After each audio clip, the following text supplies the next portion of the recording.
So today we are going to do our last chapter of business environment. Khush to bahut ho gaye tum, means you must be very happy today that we are going to complete our syllabus. We completed our legal aptitude, though few topics of legal aptitude is left. Let's just keep it side. Let's be happy for a while. We completed our legal aptitude, then we completed our communication, and today we are on the verge to complete our environment syllabus. So this is your last chapter of business environment, key government institution, lesson number 8. Ma'am, what we will study in this chapter? What do you mean by government institution? Institution means bodies, like government bodies. Like we have studied legal aptitude, right? In legal aptitude we studied about MCA, Ministry of Corporate Affairs. I showed you the website of MCA. Remember MCA? I showed you website. I just explored. We just explored the MCA website in one of our lecture. So this is a government body. Ministry of Corporate Affairs is a government body. Competition Commission of India is a government body. SEBI, Securities and Exchange Board of India, it is a government body. So we are going to discuss about few very important government bodies in this chapter. So that is why the name of your chapter is Key Government Institution. Ma'am, I'll first I'll give you the briefing about the topics that we will study in today's lecture, that we will study in this chapter, and then we will start our topics one by one. First, madam, we are going to study about Niti Aayog. Niti Aayog is one of your government body. Niti Aayog, this is a bit long topic. After Niti Aayog, we will study about MCA, Ministry of Corporate Affairs. After MCA, we will study about SEBI, Securities and Exchange Board of India. We will study about SEBI. Right. I guess you know some brief things about SEBI. My camera is wait, just a second.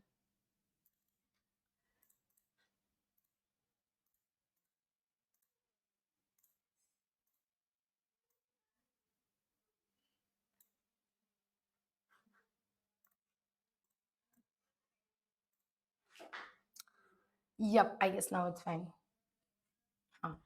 Okay, so we will study about SEBI. After SEBI, we will study about RBI, Reserve Bank of India. You will say, ma'am, we already know this. And after RBI, we will study about IBBI, Insolvency and Bankruptcy Board of India. After this, we will study about NCLT, and after this, we will study about NCLAT. So these are the topics that we will study in this chapter. That's it, and your chapter will complete. This reference is of no use in this particular page. Reference is given that from where this ICSI has taken reference of all this material, of all this data which is given in this chapter, of all the content of this chapter. So you don't have to study this reference and suggested website. In suggested website, nothing government website name is given, right? So these 3 pages are of no use. How many pages we have to study? We have to study 1, 2, 3, 4, 5, 6, 7, 8, only 9 pages. Only 9 pages. I feel very good in counting pages and then cutting. Yeah, 1 page done, 2 page done, only 1 page left. I feel very good doing all this. Okay, stupid things. So first we will start about Niti Aayog. Niti Aayog is a bit technical topic. After this, MCA is laddu, SEBI is laddu, RBI is laddu, all other topics are laddu. Major topic is your Niti Aayog. Niti Aayog. Ma'am, do you want to see the website of Niti Aayog? Niti Aayog.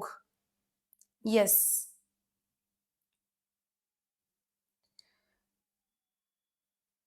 This is your website of Niti Aayog. See, niti.gov.in. India Innovation Index. We will study about this India Innovation Index in our book. India Innovation Index, electronic two-wheelers, bottom up analysis. Bottom up, we will study about this. India's booming big platform, lifestyle for environment.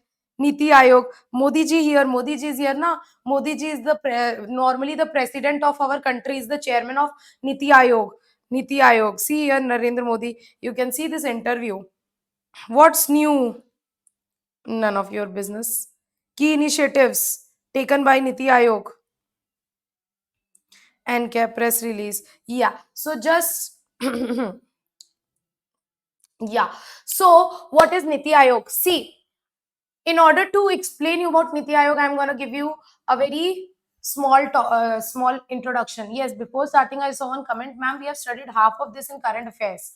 Half of this means, oh, half of this means half of the chapter. Why didn't you tell me yesterday? Half of the chapter or something about Niti Aayog? It was like a brief about Niti Aayog, RBI, Sebi, and Oh, that means I don't need to teach this chapter. Should I skip this chapter? ma'am, we will do it again. It's okay. Okay, okay. So then I will not take it in very much detail. I will just give you briefing. Thoda sa, we will do it in concise form. If you have already done in current affairs, let me not skip this topic, because although in current affairs it might be possible that there are some extra points about Niti Aayog, about RBI in this chapter. So let's do it in a brief way. Don't take it very long. I'll explain you in a brief manner. Okay, right. Niti Aayog. See, in order to explain what is Niti Aayog, I want to tell you, in every house you need to do planning, right? Our mother do planning, how to run house, how to properly manage everything, finance, all the activities, how to manage all the people. So we need planning, right? In order to run a house, we have to do planning. Okay, how we will manage monthly expenses, and mostly our mother do planning of home. So similarly, if I talk about country, what is country? Country is a family. Country is a family. Don't you think you need planning for country? For in order to run country, just like in order to run your house, you have to do proper planning. Similarly, if you're talking about running a whole country, we know that yes, government runs country. We know government runs country, but government also need planning, right? Planning about policies, what policies we will follow, how we will operate our country, how we will develop our country, take our country to the top level. So we need planning, we need someone to do proper detailed research, planning, and to suggest government, to suggest corrective measures to government, we should do this, government, we should that, we should do this, in order to promote, in order to develop. So earlier now, in order to do planning for India, earlier there was a body named a planning commission. Earlier there was planning commission, but planning commission, there were a lot of drawbacks of planning commission. So after that, Narendra Modi, when Narendra Modi became prime minister in 2014, in his first speech of Independence Day, 15th August 2014, when he was giving his prime minister speech in on Independence Day, 15th August 2014, his first speech, he declared that we will delete, abolish this planning commission, we will delete this particular body, and we will make a new body named Niti Aayog. We will make this new body named Niti Aayog. So madam, this Niti Aayog is what? Niti Aayog is a body. Niti Aayog is a body. It is a government body. It is a government institution which is made by government to do planning for India, to make long-term plans, to make strategic plans for India, and to do a lot of things, to bring cooperation in India, to suggest corrective measures to government. And Niti Aayog has replaced Planning Commission. Earlier there was Planning Commission, now Planning Commission is replaced with Niti Aayog. Okay, so this is a brief introduction about Niti Aayog. Now you might not be wondering, what is Niti Aayog? What is Niti Aayog? It is a government body which does planning for India. Planning for India, right? Niti Aayog usually, mostly the prime minister of the country is the chairperson of Niti Aayog, and chief ministers and other members, other specialist experts, different field experts are the members of Niti Aayog. So ma'am, first I will tell you what we will study about Niti Aayog. So we will study objectives of Niti Aayog. After objectives, we will study features of Niti Aayog, two topic. Third, we will study 7 pillars of Niti Aayog. Then we will study about core functions of Sgd vertical. How many topic? Fourth topic, Sgd vertical. After Sgd vertical, we will study about different verticals of Niti Aayog, different verticals, and lastly project Sathi. Yes, these 5 topics we are going to study about Niti Aayog. Project Sathi, different verticals, yes, this core functions of Sgd vertical, 7 pillars, and features and objectives. These 5 topics we are going to study about Niti Aayog. Now ma'am, let's start one by one. First madam, Niti Aayog objective. Niti Aayog is not empowered to take decisions, to initiate action, but rather Niti Aayog is like a thinking body. thinking body, it does research, it does planning, and it makes recommendation to the government, that government, we should do this, government, we should do that, you are doing this wrong, this is right, this is wrong. So Niti Aayog basically carries out the thinking process. Niti Aayog basically carries out the thinking process, madam, thinking process, and doing the research, that what we can do in order to foster growth, so that is why Niti Aayog is also known as think tank of India. What, madam? What? Think tank, TT of India, TT. This is not railway TT, right? Niti Aayog is also known as think tank of India.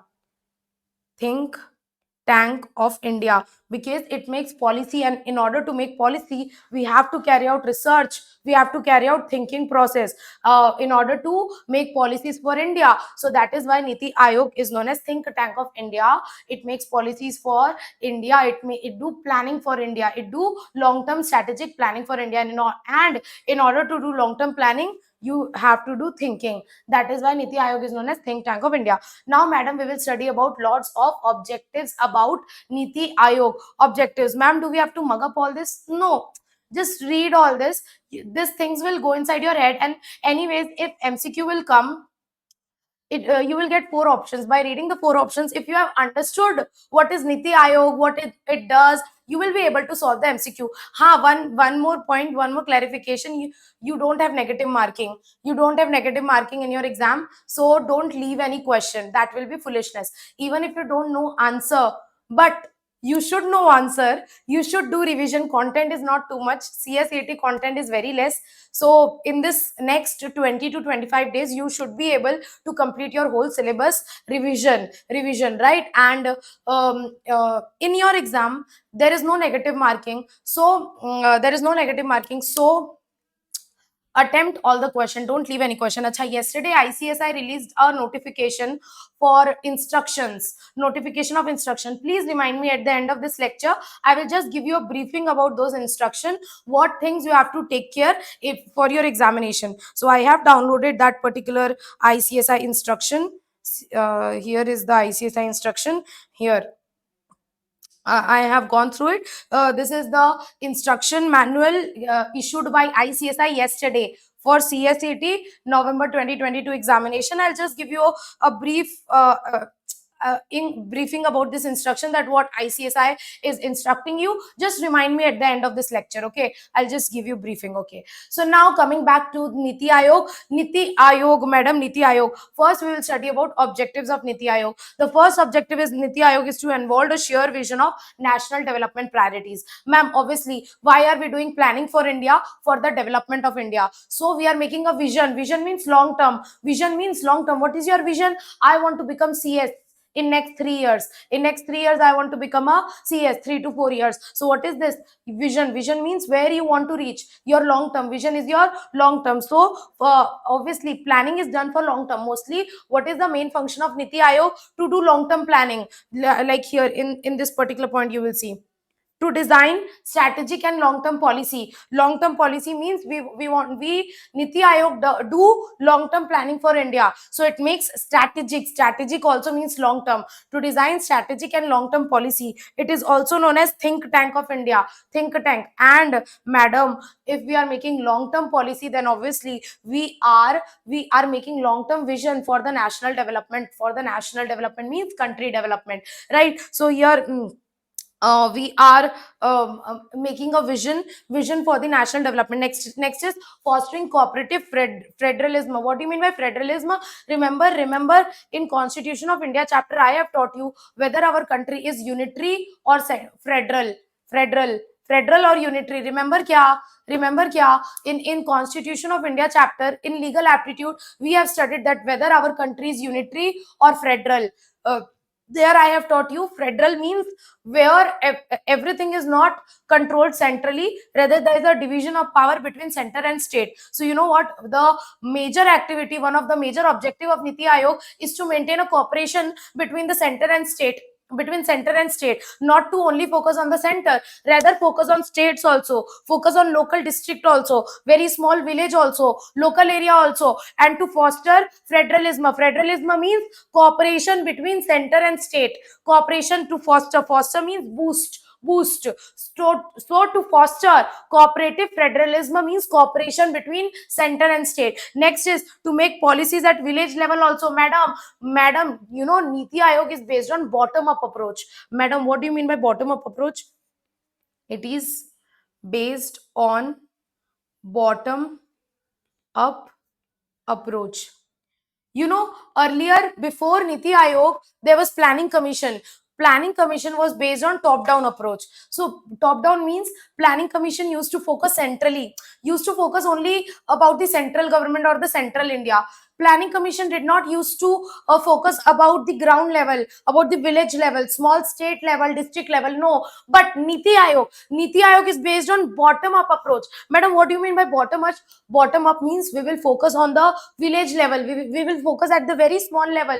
First, we will focus at the small level, village level, district level. Then we will come to state level. Then we will come to country level. So if we will develop each and every villages, each and every cities, each and every town in India, automatically the whole country will develop. So Niti Aayog is based on bottom-up approach. It makes policies. One of the objective of Niti Aayog is also to make policies and plans for village level also. Are we clear with this? Yes. Next is to ensure that the interest in national securities are incorporated in economic strategy. What is economic strategy and policy? Like economic policy, like from which country we will do import, from which country we will do export, economic activities, trade, finance, etc. All this activity. So you know what, when our country make economic policy, we have to also take care about national security. National security, let's say there is a war between India and Pakistan. So Niti Aayog will take care. Niti Aayog will take care. Yeah, we have a war going on with China. Let's say we have a war going on with China. So Niti Aayog will suggest RBI. Niti Aayog will suggest central government and RBI that sir, when you will make economic policy na, please make sure that we don't do any trade or import export with China, because it is for national security. So who will take care of national security while making economic policies? So Niti Aayog will also take care about the national security, and it will try to incorporate national security while making economic policies, economic strategy and economic policies for the country. Ma'am, what did you said? I said that usually when government makes economic or RBI makes economic policies, economic strategy, they don't think about national security. So what Niti Aayog think about national security and make recommendations to the RBI and central government so that they can make economic policies in the interest of national security, so that our economic policies does not go against the interest of national security. Are we clear with this? Yes. Next point, to pay special attention to sections of our society that may be at risk. Obviously, to pay attention to that particular section of society which is weaker section, so that everybody can develop. Next is your to create innovation, entrepreneurship support. Obviously, when will our country go? When we will support innovation, entrepreneurship. So to create knowledge, innovation, entrepreneurship, to create a platform for resolution of interstate, intersectoral, interdepartmental issue means dispute, and resolution means to solve. So basically it also provides a platform to solve disputes, to solve interdepartmental disputes. Next is to maintain state of the art resource center. State of the art means best available. State of the art means best available. So here state of the art is used with resource center. So state of the art resource center means best available resource center. So you need various resources, right, for the development of the country. So Niti Aayog act as a best available resource center from where you can get the best resources for the development of country. So to maintain best available resource center. Next is to monitor. See, it's not only enough to make the plan. It's not only like if I made the plan from tomorrow onwards, I will wake up at 4 a.m. in the morning, and I will revise legal aptitude, logical reasoning, economics. I will do revision. I made a very dhasu plan. Dhasu means awesome plan. I made a very awesome plan that I will wake up at 4. From 4 to 7, I will study. Then from 8 to 12, I'll study. Then I'll study this to that. Plan made. Is it enough to make the plan? And tomorrow morning, when 4 a.m. your alarm will ring, you will be like, who will wake up? You will again take your blanket and sleep again. So plan will work? No, madam. You also have to implement the plan which you have made. You also have to evaluate it and monitor it from time to time if any changes is required to be made in this plan, because same plan you cannot follow for 10 years. Like today you made for plan for your CSET exam. If it is not working, you will make changes accordingly in the plan, right? So you will monitor. In executive also, you will follow same policy kya, same plan kya? No, you will make different plan according to your executive syllabus. So you have to, whatever plans, programs you have made, you have to implement that plan, you have to evaluate that, and you have to monitor that from time to time. Lastly, to focus on technological upgradation. Technological upgradation means a technological innovation also. So all these are the objectives of Niti Aayog. So basically, what is Niti Aayog, madam? Niti Aayog is a body which does planning for India, and make recommendation to the government. It follows bottom up approach. Take care of the village level also, those areas, those people who are weak. Act as a think tank, make long term policies for India, long term strategic policies, plan, boost up corporate this cooperative federalism. Cooperative federalism means the cooperation between center and state, makes the vision for national development, right? All this maintain state of art resource center. All these are the objectives of Niti Aayog. Next, madam, features. There are four main activities. There are four main activities of Niti Aayog. वैसे तो there are a lot of activities of Niti Aayog, but there are four main activities of Niti Aayog. Four main activities of Niti Aayog. Design policy, first of all, madam. Niti Aayog, the basic thing which comes to my mind when I hear Niti Aayog is policy making, planning and policy. Because Niti Aayog is made to make plans and policies for India, to make plans and policy. So obviously, what is the first activity? The first activity of Niti Aayog is design policy and program framework for India. Design policy and program framework. This is the main activity of Niti Aayog. Niti Aayog is a body made by government to do planning for India, to make policies and programs for India. So, ma'am, all the activities of Niti Aayog are divided into four main heads. All the activities of Niti Aayog are divided into four main heads. First is the designing policy and program. What is the main activity of Niti Aayog? To design policies and programs. Next is foster cooperative federalism. I have already explained you the meaning of foster cooperative federalism. Foster means to boost, cooperative means cooperation, federalism means both center and state level. So Niti Aayog follows, I have already told you, Niti Aayog follows bottom up approach. It does not only focus on center, rather it also focus at state level, village level, district level, and it promotes cooperation between center and state. This is also one of the main activities of Niti Aayog, to foster, to promote center and state cooperation. That is to foster cooperative federalism.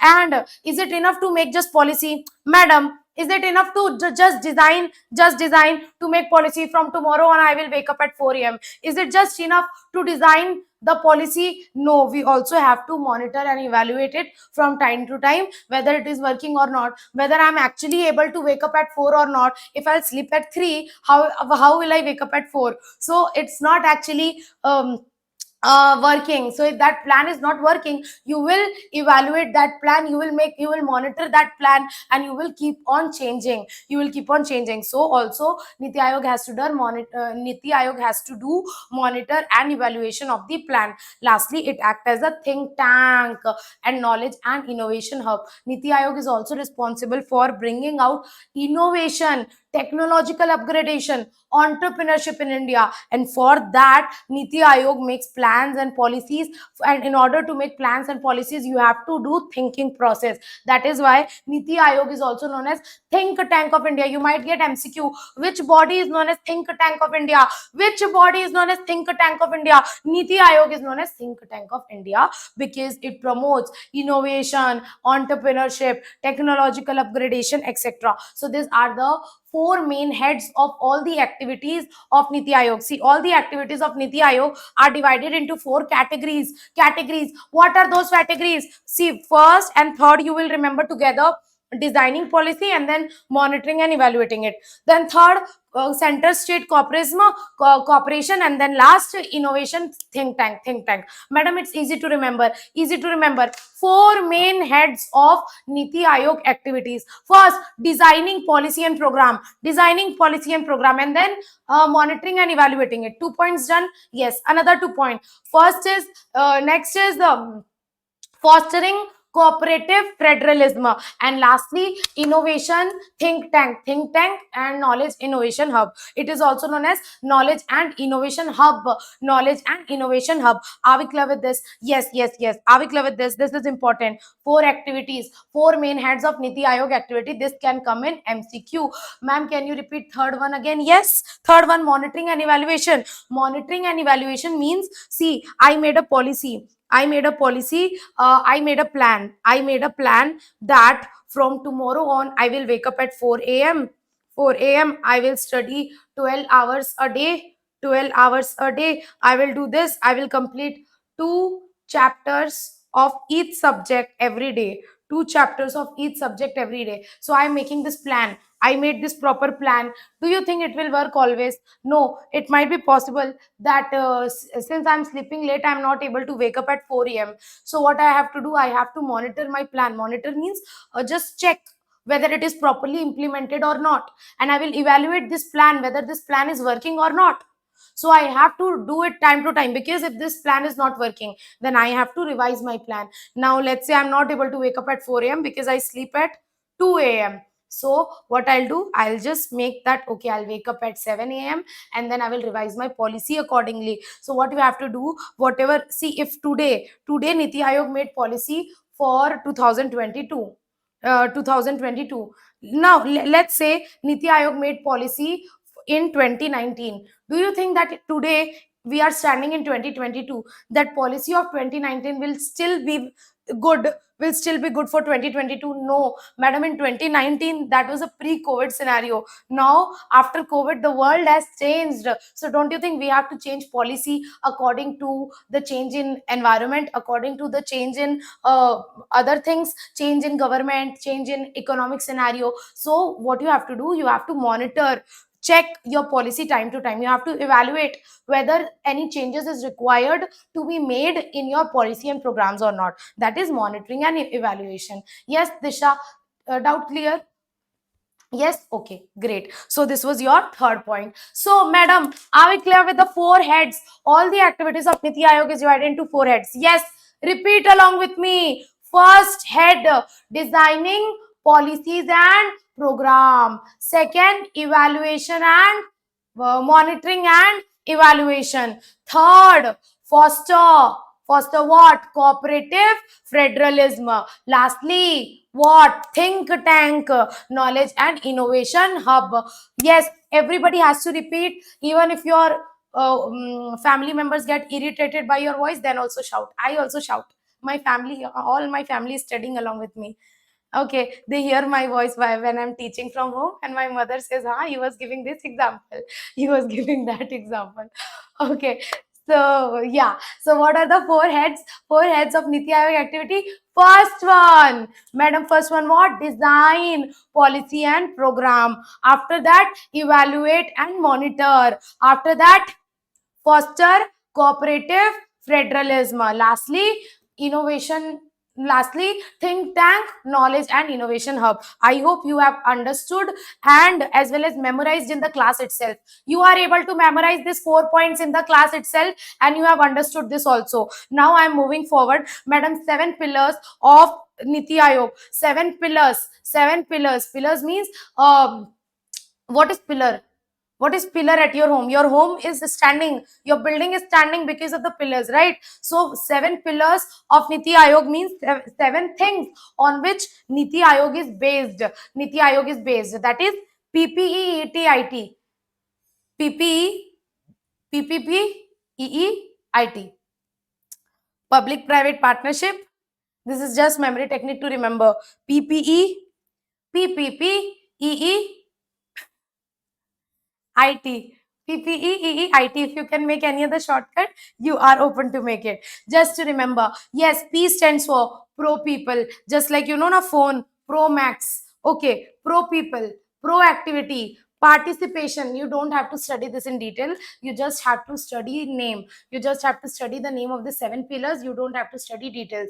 PPP, P for pro people, P for pro activity, P for participation, E for empowering, E for equality, I for inclusion of all, and T for transparency. That's it, madam. See, basically, Niti Aayog is based on 7 pillars, means these are the basic concept of Niti Aayog, that we focus on empowering people, we focus on equality, we focus on inclusion of all, that even private bodies should be included. We focus on participation, everybody's participation. We focus on transparency. Transparency means everything should be visible to everybody. Everything should be clear and transparent. People should have knowledge about the working of Niti Aayog. Pro people, development of people. Pro activity, development of activities. So Niti Aayog is based on the 7 principles: PPE, EEIT, PPP, EEIT, PPP, EEIT, PPP, EEIT. PPP means pro people, pro activity, participation.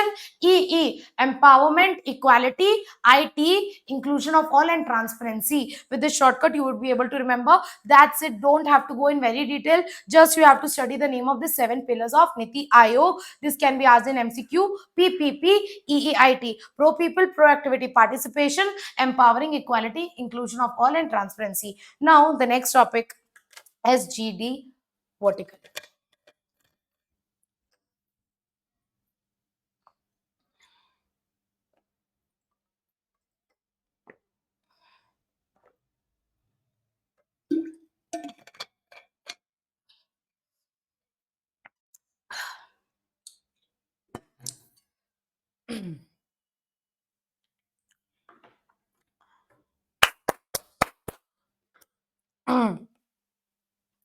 Okay. SDG vertical. What do you mean by SGD? Sustainable development. Acha, can anybody tell me what is the general dictionary meaning of sustainable development? Can anybody tell me what is the general meaning? Like a general common meaning, general meaning of sustainable development. Sustainable development. Yes, anyone? Development should happen in a way which does not compromise with the needs of the future generations. Very nice. Very good answer. Very good, Parvati. Clapping for Parvati.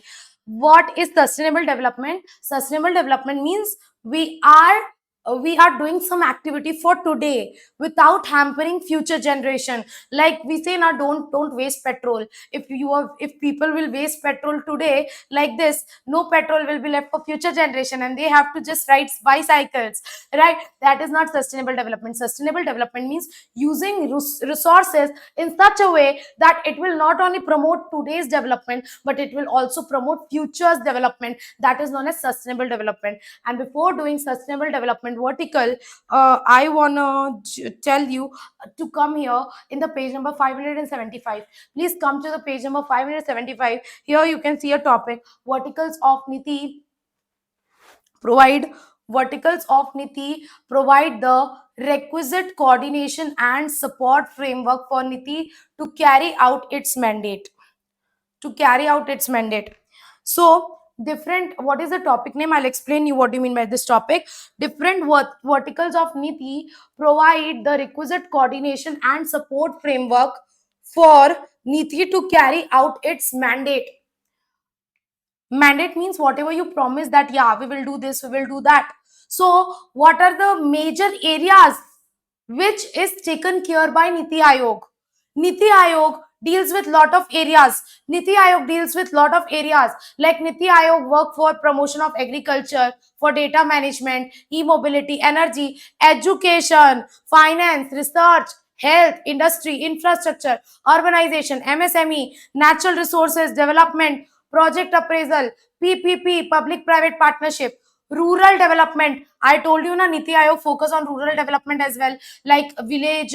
It takes cares about it takes care, it make policies even for village level also, for state level also. Rural development, science and technology, social development, skill development, state finance, sustainable development goals. Madam, can you see sustainable development goals? Yes. Tourism, water, land resources, women child development. What are this? These are the areas. These are different areas which are taken care by Niti Aayog. When Niti Aayog, when it makes policies, framework, it takes care of all these areas and it make policies in all these areas. So they are known as different verticals, means different areas, different parts, different division, or we can say different departments of Niti. So different verticals. What do you mean by verticals?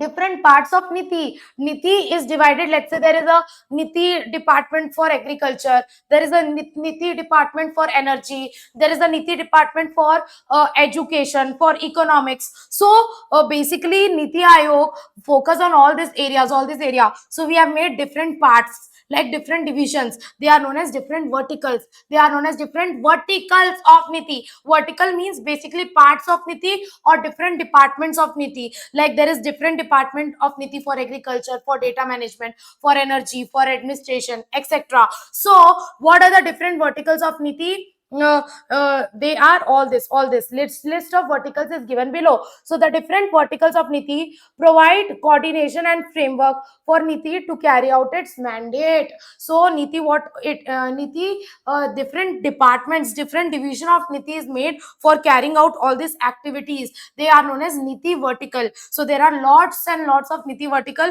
You don't need to mug up all this. You can just go through it once, that yeah, agriculture, administration, data management, e-mobility, energy, education, research, council secretariat, coordination, health, industry, infrastructure, etc. You can just go through it once. If even if you go through it now, just you go through the names and all.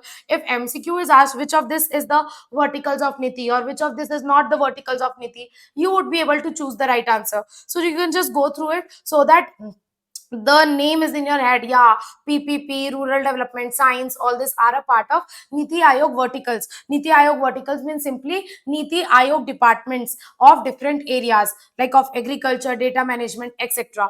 Now as you can see, the one of the department of Niti Aayog, the one of the vertical of Niti Aayog is sustainable development goals. One of the vertical of Niti Aayog is SDG, sustainable development goal, and that we will study in detail. Ma'am, we will not study about any other vertical in detail. No, it's not in your book, it's not in your syllabus. In your syllabus only SGD vertical is discussed, so we will discuss only this particular vertical. Or and other verticals you don't have to study in detail, like agriculture vertical and education vertical, economics vertical, industry vertical, health vertical. You don't have to study all these verticals in detail because it's not in your syllabus. In our syllabus it's only SGD vertical is discussed, so we will discuss only about SGD vertical, SDG, sustainable development goal. Now madam, sustainable development goal, as you all know, sustainable development means not only taking care about today but also taking care about the future generation, using resources in such a way to promote current development as well as future development.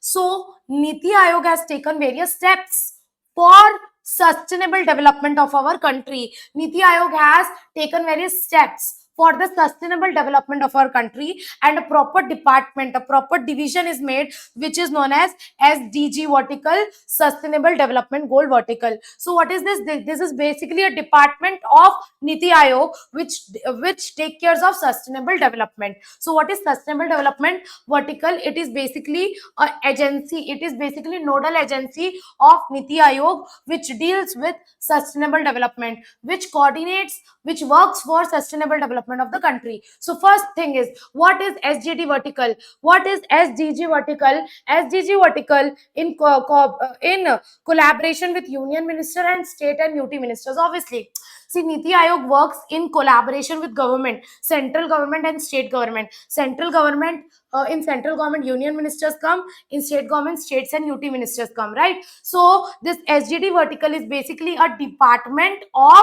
Niti Aayog. So this SGD vertical, in collaboration with union minister and state and UT, it is what? It is nodal agency who is given responsibility of sustainable development goals. So this is a nodal agency, this is a government agency, this is a nodal agency for coordinating and monitoring sustainable development goals. Are we clear with this? Yes, are we clear with this? This is the basic thing about nodal SGD vertical. Now madam, one basic point is given here, that this vertical means this department, this vertical means this SGD department work closely with stakeholders. Obviously this department does not work on its own ideally. No, it works with different stakeholder, like it works with government, right, civil society, private sector also, academics also, think tank means Niti Aayog, research organization, multilateral organization, etc., to fast track the achievement of SGD. If I'm saying SGD, it is slip of tongue. I mean to say SDG. Okay, you understand? If I say SGD, it means I'm talking about SDG. Okay, so this SGD vertical works with different stakeholder like government, private sector, Niti Aayog, multilateral organization, different organization, so that they can fast track the achievement of SGD. They can fast track, they can achieve in a less time, they can achieve SGD goals, social sustainable development goal, in a less time, in a fast track manner. So it works with different stakeholder to fast track the achievement of SGD in the country. That's the basic vision and mission of SGD vertical. Now madam, core function of SGD vertical. What are the major functions of SGD vertical? Core functions of SGD vertical. First one is progress monitoring. Progress monitoring means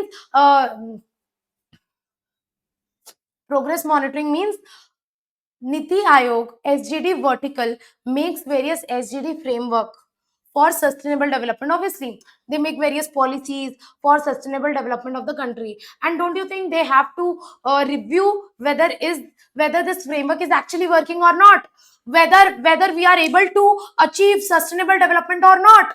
How you will know? Like let's say whether you performed good in CSEET or not. How you will get to know that? By seeing your CSEET result, right? So you have to give exam, you have to see your result, to analyze your performance, whether you passed CSET or not. Similarly, if we are doing some activities for sustainable development, don't you think we actually have to check whether we are able to achieve this sustainable development goal or not? For that we have to review, our activities, we have to review our framework, whether we are able to achieve sustainable development or not. For that, this particular Niti Aayog division, SGD division, does progress monitoring. We monitor our progress, your progress report. Your result is also known as your progress report now, like it is giving you result about your progress in your academics. Similarly, progress monitoring means SGD vertical, means SGD department monitor the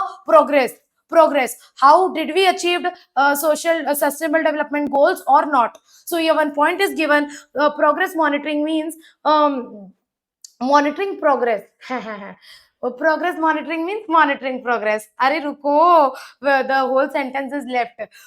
Progress monitoring means monitoring progress which is achieved, monitoring our progress which we have achieved under SGD framework at global level, national level, sub-national level. What madam? Global level means multinational, global, world level, national level, India level, country level, and sub-national level means at state level. So first, what SGD vertical means, SGD department, what are the functions of SGD department? Try to understand and memorize in the class itself. What are the functions of SGD department? First is your progress monitoring. What is progress monitoring? Progress monitoring means monitoring your progress which you have achieved at the global level, national level, and subnational level. So monitoring your progress which is achieved under what? Under technology? No, no, no. Under SGD framework. Whether we have achieved sustainable development goals at global level, national level, and subnational level. And now you know what Niti Aayog prepares various review reports and index. Niti Aayog prepares various index review report in which we give review about our performance, about our progress. So you know Niti Aayog makes this India's Voluntary National Review Report.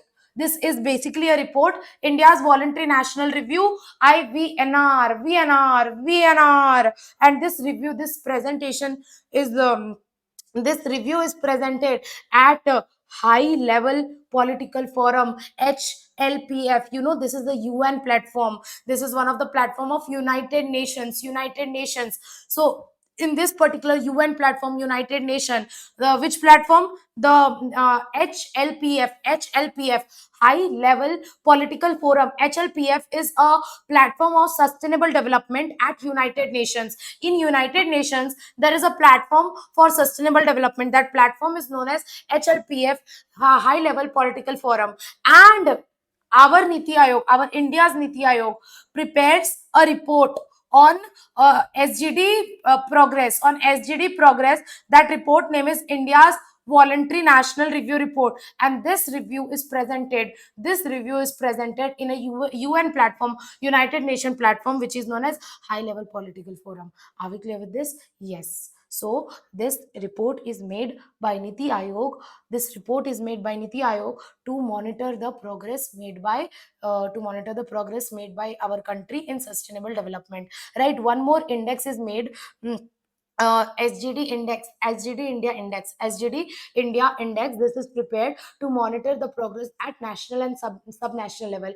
National level means India level, and subnational level means state level. So for national and subnational level monitoring, in order to monitor our sustainable growth at national level and subnational level, we prepare an index which is known as SGD India index. Through this, we monitor the progress at national and subnational level. Are we clear with this? Are we clear with progress monitoring? Here we monitor our progress, and in order to monitor our progress in global level, we make India's Voluntary National Review. We present it in UN platform, which is high level political forum. And for national and subnational level, we prepare SGD India index. For national and subnational level, we prepare SGD India index. For global level, we prepare India's Voluntary National Review. For global level, we prepare India's Voluntary National Review, and for national and subnational level, we prepare SGD India index. That's it.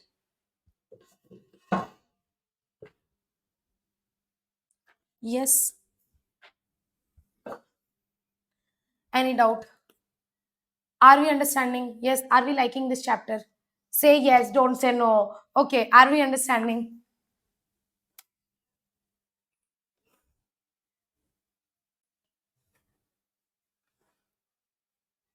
Yes. Great. Easy. Disha is saying easy peasy, madam. Great. Okay. So, core functions. Acha, all this thing you have studied kya in current affairs in this much detail? No, na? Okay. That means that's good that I took up this chapter. Okay. Next is SGD localization. I have already told you that SGD vertical does not only focus on the central level, at the central level. Like Niti Aayog does not only focus at the central level, rather I have already told you that Niti Aayog focus on the bottom up approach. Bottom up means Niti Aayog also takes care about the village level, ground level, state level. So that is why we focus on SGD localization. Localization means we focus on local area also, state area also, state level also, village level also. So we focus on localization. This is also one of the function of SGD vertical, that we focus on localization. We focus on sustainable growth at the state level also, at the village level also, right? So here please read what is given. State and UT plays a pivot role in the achievement of at SGD at national level.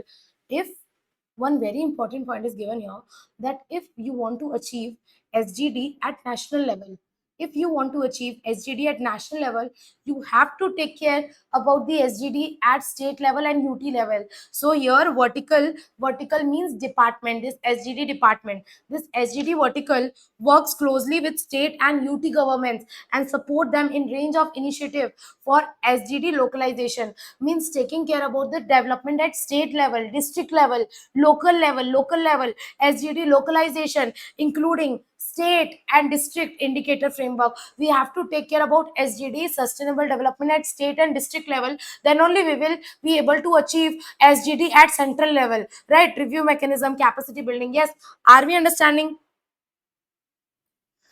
Are we understanding this point? Localization, SGD localization. After that, private sector engagement. We can't do anything just by government sector.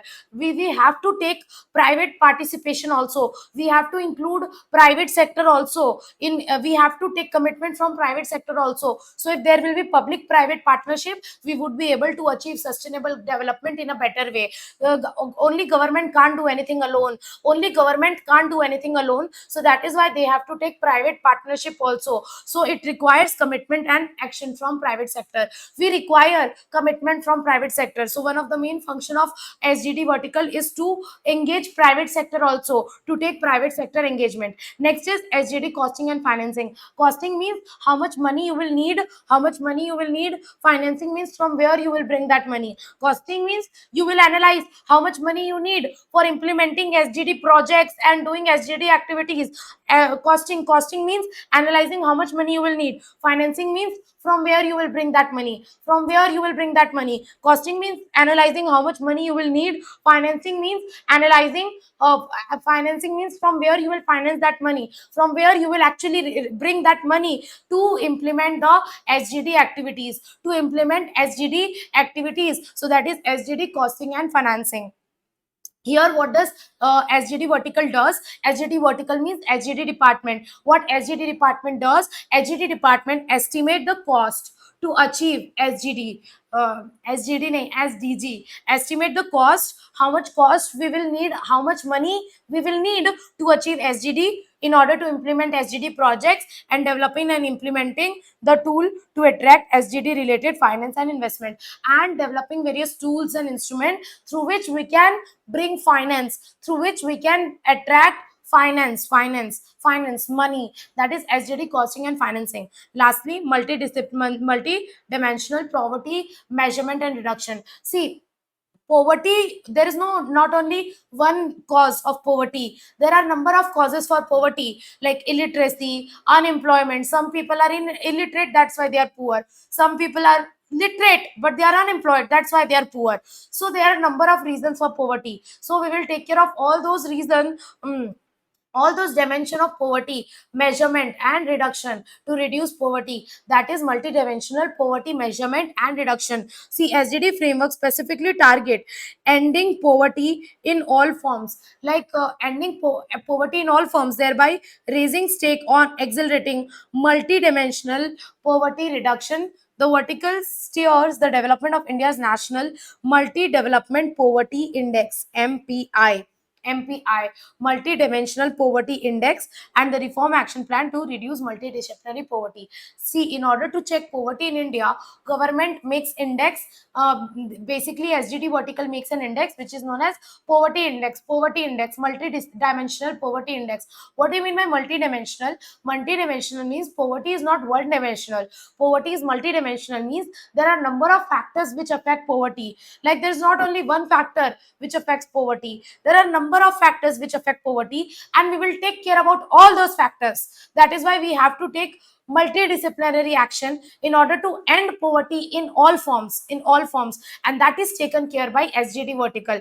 SGD vertical focus on ending the poverty, and for that they do various survey and make index like multidimensional poverty index, and they focus on reducing this particular index, so that we can reduce the poverty, so that we can reduce the multidimensional poverty. That's it. That's it. 1 2 3 4 5. Madam, there are 5 core functions of SGD vertical. Quickly, very like a Chennai Express, quickly in 5 minutes I am going to revise SGD vertical. Ma'am, what is SGD vertical? It's nothing but a department of Niti Aayog which takes care about sustainable development of the country, right? So it is like a nodal agency which works for sustainable development goals in collaboration with union ministers and state ministers. What are the it works with different stakeholders like government minister, union minister, state minister, private sector bodies, think tank, research organization, etc. What are the 5 core functions of SGD? First, progress monitoring. It monitor the progress of sustainable development at global level, national level, sub-national level. At global level, we make India's voluntary national review and present it in UN platform, high level political forum. At national and sub-national level, we prepare SGD India Index. After that, SGD localization. For this, we focus on state and district level, state UT district level, so that when we achieve sustainable development goals at state at UT level, we would be able to achieve SGD at central level. So for this, we focus on SGD localization, including state and department in the indicator framework, review mechanism, capacity building, etc. Next is public private engagement. We have to also take engagement of private sector. Next is SGD costing and financing, estimating the cost which will be required for SGD and making various tools to finance money. Lastly, multidimensional poverty measurement means to end poverty in all forms, reduce multidimensional poverty by making an index which is multidimensional poverty index. These are the 5 core functions of SGD. 5 core functions of SGD. Yes, are we clear with this? Any doubt? Any doubt? No doubt? Okay, great. Ma'am, what we studied till now we started first topic, that is Niti Aayog. Niti Aayog is a government body. We studied objectives of Niti Aayog, 5 main activity heads of Niti Aayog, 7 pillars of Niti Aayog, SGD vertical, and different verticals of Niti Aayog. Last topic of Niti Aayog, Sathi project. Sathi project. So Sathi project, we have to, this is the last topic of your Niti Aayog project, Sathi. Let me take a breath.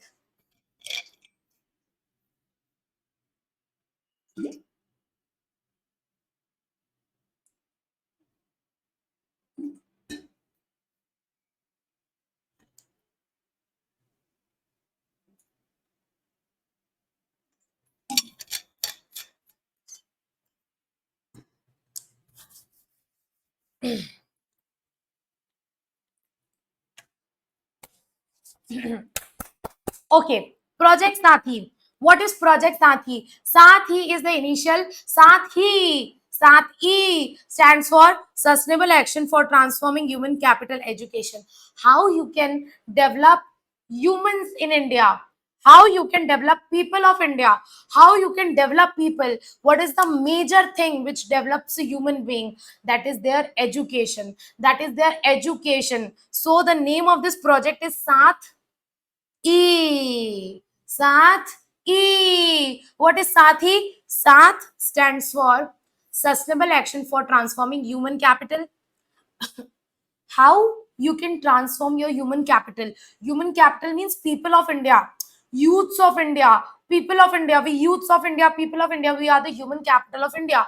And how you can develop, how you can transform human capital? The major thing to develop human capital is education. They will develop if they will get proper education. So Niti Aayog launched this project. Niti Aayog launched this project for development of human capital by education. Niti Aayog launched this project, Sathi project, for promoting education, so that the people in India will develop, will transform. So the name of this project is Sath E. Sath means Sustainable Action for Transforming Human Capital. Sath, Sustainable Action for Transforming Human Capital. E hyphen education. This is project. Ma'am, when was this project launched? This project was launched in 2017. Now, don't you think that, let's say you are not doing good in your education, you scored only 70%. What your father or mother does, they compare you with Sarma ji ka beta. Do you see that Sarma ji's child, he scored 96%, you 70%? Black sheep of the family. Black sheep means a person in the family, odd one out in a negative way, who's of no use. This is an idiom. It is an idiom. Okay, so what I said, your parents compare you with Sarmaji's child. Sarmaji's child is role model. Means, okay, see that child, so obedient child, so obedient, attend classes regularly, studies 12 or 15 hours a day, and achieved 96%. And you be like Sarmaji, be like Sarmaji's son. So when somebody is doing good, you follow them, you make them your role model. Like, you make them your role model. Like, I want to become like APJ Abdul Kalam, he's my role model. So the thing is, you make role models. Similarly, this project Niti Aayog made 3 role model states which were doing good in education sector. So 3 states were there which were doing good in education sector. So what Niti Aayog did, Niti Aayog made these 3 states a role model and said other states, be like this, be like this, be like this state. So Niti Aayog built 3 role model states for school education sector. What are those 3 model states? Jharkhand, Odisha, Madhya Pradesh. In short, Moj. There is one app na, Moj Mojo, for editing pictures. What, I don't know. Moj, Moj, Moj.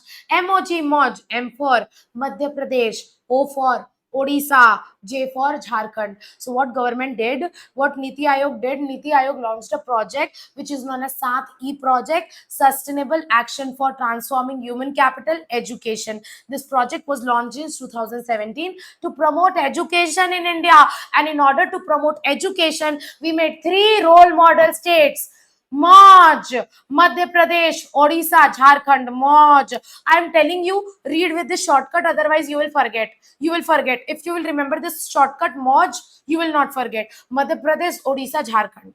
Yes. So when was this first phase of Sathi project implemented? The first phase of Sathi project was implemented recently in March 2020. When, madam? March 2020. So the first phase of Sathi project was completed in March 2020. And what we focus, see earlier, do you remember that Kejriwal has restructured the whole education system of Delhi?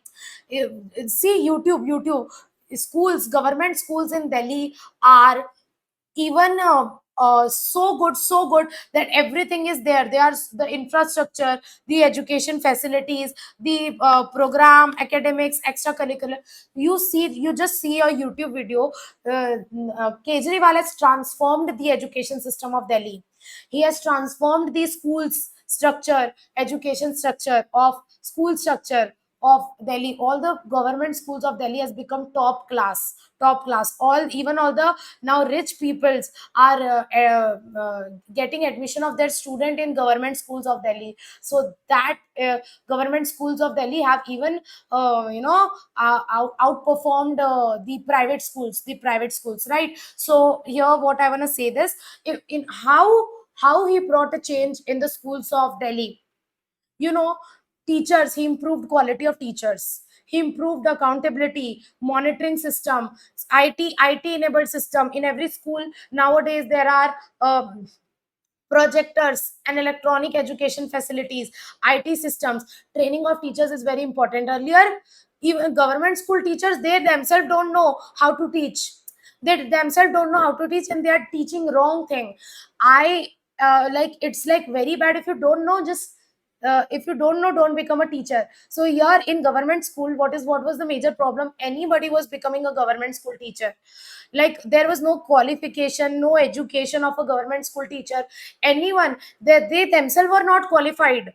What Kejriwal did, imparted training to teachers, multiple round for trainers, teachers education. There are proper teachers training also in order to train teachers how to teach and what to teach, how what strategy they should follow for teaching, etc. And there is a proper selection. Only qualified people will be selected for teaching. Unqualified people will not get selected. Like it would be good if a normal BCom student, if a normal BCom graduate would teach CSES student. No, not right. So similarly, like you yourself should be qualified if you're teaching others. So you should focus on teachers training, proper recruitment of teachers, that only qualified people should get appointed in as a faculty, as a teacher. There should be proper IT enabled system. There should be proper monitoring of school, accountability of school. So in this particular project, in this particular Sathi project of in order to promote education, what are the major areas in which we focus?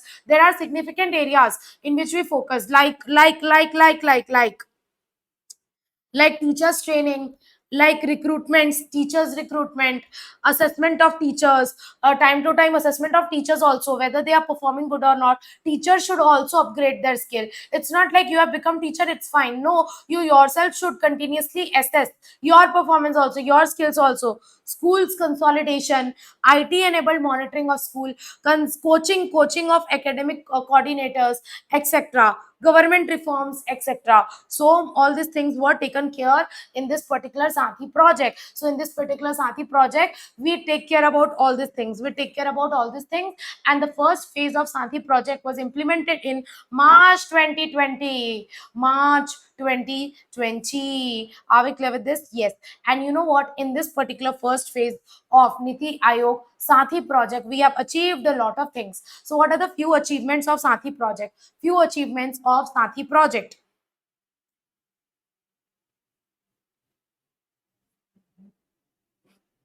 First,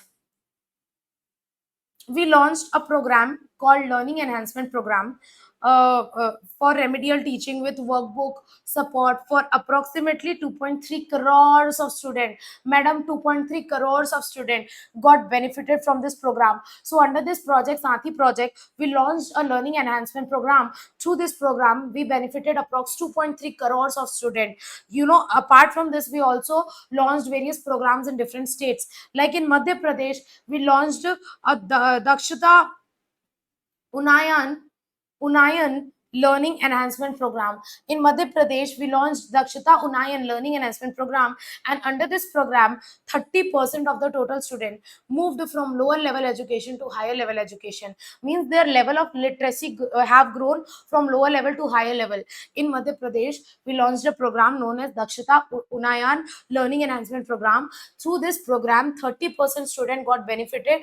They moved from lower level literacy level to higher level literacy level. In Odisha, we launched Ujjwal Uthan Learning Enhancement Program. Ujjwal Uthan Learning Enhancement Program. Through this program, we improved 10 to 15% outcomes. Through this program, we improved 10 to 15% of students. In Jharkhand, we launched a program known as Gyan Setu. Gyan Setu, not Arogya Setu. Gyan Setu. Like in Jharkhand, we launched a program known as Gyan Setu, and which helps in 12% improvement, which led to 12% improvement. Ma'am, do we have to remember this? Yes. How you will remember? See, MD Marine Drive. Okay. MD Marine Drive. OU JG. JG is sounding similar. JG. Jharkhand Gyan. JG Jharkhand Gyan. Madhya Pradesh Dakshata. MD Marine Drive. MD Madhya Pradesh Dakshata. Okay. And OU last, Odisha Ujjwal. OU sounding similar. OU, AEIOU. Okay, vowels. AEIOU, OU, Odisha Ujjwal program, Jharkhand Gyan, Odisha Ujjwal, MD Madhya Pradesh Dakshata. Right? Madhya Pradesh Dakshata, MD, OU, Odisha Ujjwal, and Jharkhand JG, Jharkhand Gyan. This way you can remember. Now in Madhya Pradesh, 30% students improve. In Odisha, 10 to 15%. In Jharkhand, 12%. See, 30%, just half of 10. Just half of 30, 15, 10 to 15, and between 10 to 15, 12. So 30, 10 to 15, 12. This way you can remember. How you can remember? Moj, MOJ, Moj. Madhya Pradesh, Odisha, Jharkhand. Right? JGOUMD. Dakshata, Dakshata. O for U for Ujjwal, and G for Gyan. Remember scheme? Yes. First one 30%. After that just half 15, 10 to 15%. Then somewhere between 10 to 15, 12%. This way you can make a table and you can remember all the data of this 3 point. You can remember the data of this 3 point. This is just memory technique, Vahyat memory technique to remember the data, to remember the content. This is just Vahyat memory techniques, illogical memory techniques to remember. Yes, are we clear with this? Yes. Now, during COVID, because everybody was learning online, there was no physical schools, physical classrooms. So under Sathi project only, during COVID, we launched a digital Sath program. Digital Sath. Digital means Digi Sath. Digi Sath means to provide digital medium for e-learning, to provide digital mediums to school for e-learning from home during COVID. Next is we launched various academic monitoring of schools and students. Also, if we will monitor schools from time to time, then only they will improve now. So we launched academic monitoring of schools, and in which we made nearly 1.5 lakh inspections of schools. We made reward and recognition system. If the school will perform better, we will reward. So schools will automatically try to perform better in order to get reward. We will do assessment reforms like testing and learning of teachers and students. Multiple round for teachers training. We will give multiple round for teachers training. Not will in what achievement we did under this particular Sathi project. We held multiple rounds of teachers training, which improved the quality of teachers. Lastly, under DG Sath initiative. DG Sath means digital. I told you na here that in COVID, this Sathi adapted DigiSath. DigiSath means electronic e-facilities were provided for learning from home. And under this DigiSath initiative, 3 states have taken various steps like MP, Odisha, and Jharkhand. मौज MOG MP have launched हमारा घर हमारा विद्यालय. This is Hindi word. हमारा घर means my home, हमारा विद्यालय means our school. हमारा घर हमारा विद्यालय, our home our school. And digilab means digital lab learning enhancement program. Madhya Pradesh launched these 2 programs under DG Sath initiative. Madhya Pradesh launched this 2 program, Hamara Ghar Hamara Vidyalay and DG Lab, digital learning enhancement program. Next is Odisha has launched a 2 program, Shiksha Sanjog. Shiksha in Hindi we say education as a Shiksha. Yes, in Kannada also we say Shiksha kya? No, in Kannada also we say Shiksha. No, in Kannada what we say education in Hindi? Vidye. Okay. But do you know the meaning of Shiksha? Do you know the meaning of Hamara Ghar Hamara Vidyalay? Do you know that much Hindi? Anyone who don't understand this much Hindi also? Anyone who don't understand Hamara Ghar Hamara Vidyalay? You know Hindi? Everybody knows? Yes. Okay, great. Then great. Okay, so Odisha launched 2 initiatives. First one is Shiksha Sanjog. Shiksha means vidya, Shiksha means education. Shiksha Sanjog and Shiksha Sampark. These are again Hindi words, right? So Odisha launched these 2 programs, these 2 initiatives, and Jharkhand launched 1 program, Hamara Doordarshan Hamara Vidyalay. Doordarshan TV is known as Doordarshan. So हमारा दूरदर्शन हमारा विद्यालय. What is our this Doordarshan TV, our vidyalay, our education, our school. So हमारा दूरदर्शन हमारा विद्यालय. These are the initiatives taken by different states like MOJ under DG Sat initiative. DG Sat means Digital Sat initiative. During COVID, we took Digital Sat initiatives for providing not work from home, education from home. And MP launched 2 initiative, Odisha launched 2 initiative, and Jharkhand launched 1 initiative. With this, we are done with Niti Aayog. Finally, with this, we are done with Niti Aayog. Yes. Are we clear with Niti Aayog? Are we clear with Niti Aayog? Project Sathi. In just 1 minute, I will revise Project Sathi. What is that? Sustainable action for transforming human capital through education. That is Sathi project. This was launched in 2017, but the first phase was implemented in March 2020, right? And in this, we have made 3 role model states: Jharkhand, Odisha, Madhya Pradesh, which have made lot of improvements now, which has become role model for every other states. Here we take care about training, recruitment, IT, schools, assessment, monitoring, etc. And what achievement we have made under this program, under this initiative. We have launched learning enhancement program, which has benefited 2 crore students. We have launched academic monitoring of school, under which we have done 1.5 lakh inspection. In Madhya Pradesh, they have launched Dakshata program, where 30% improvement done. Odisha, Ujjwal program, 10 to 15% improvement. Jharkhand, Gyan program, 12% improvement. Under COVID, we have launched DG Sat. Under DG Sat, MP made 2 initiative. Hamara Ghar Hamara Vidyalay, DG Lab. Odisha made 2 initiative. Shiksha Sanjog, Shiksha Sampark. Jharkhand made 1 initiative. Hamara Doordarshan, Hamara Vidyalay.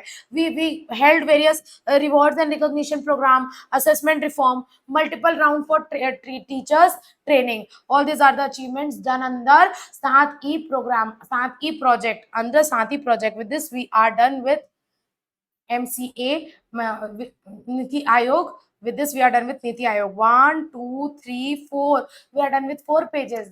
Great. Yes. Are we clear with Niti Aayog? Can we do Niti Aayog? Easy. Any doubt in Niti Aayog? Can we move forward?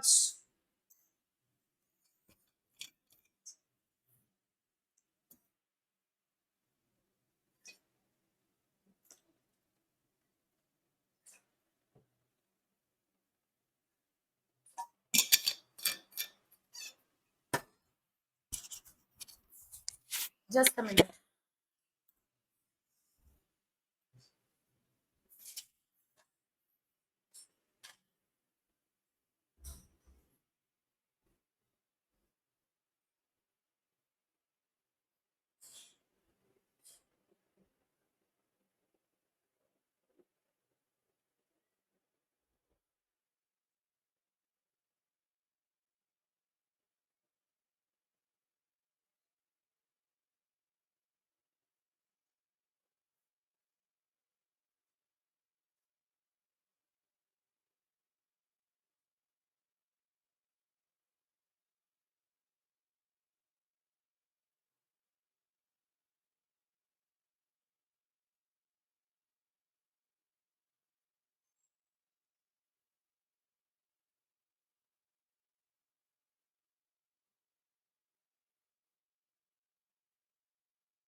Yes.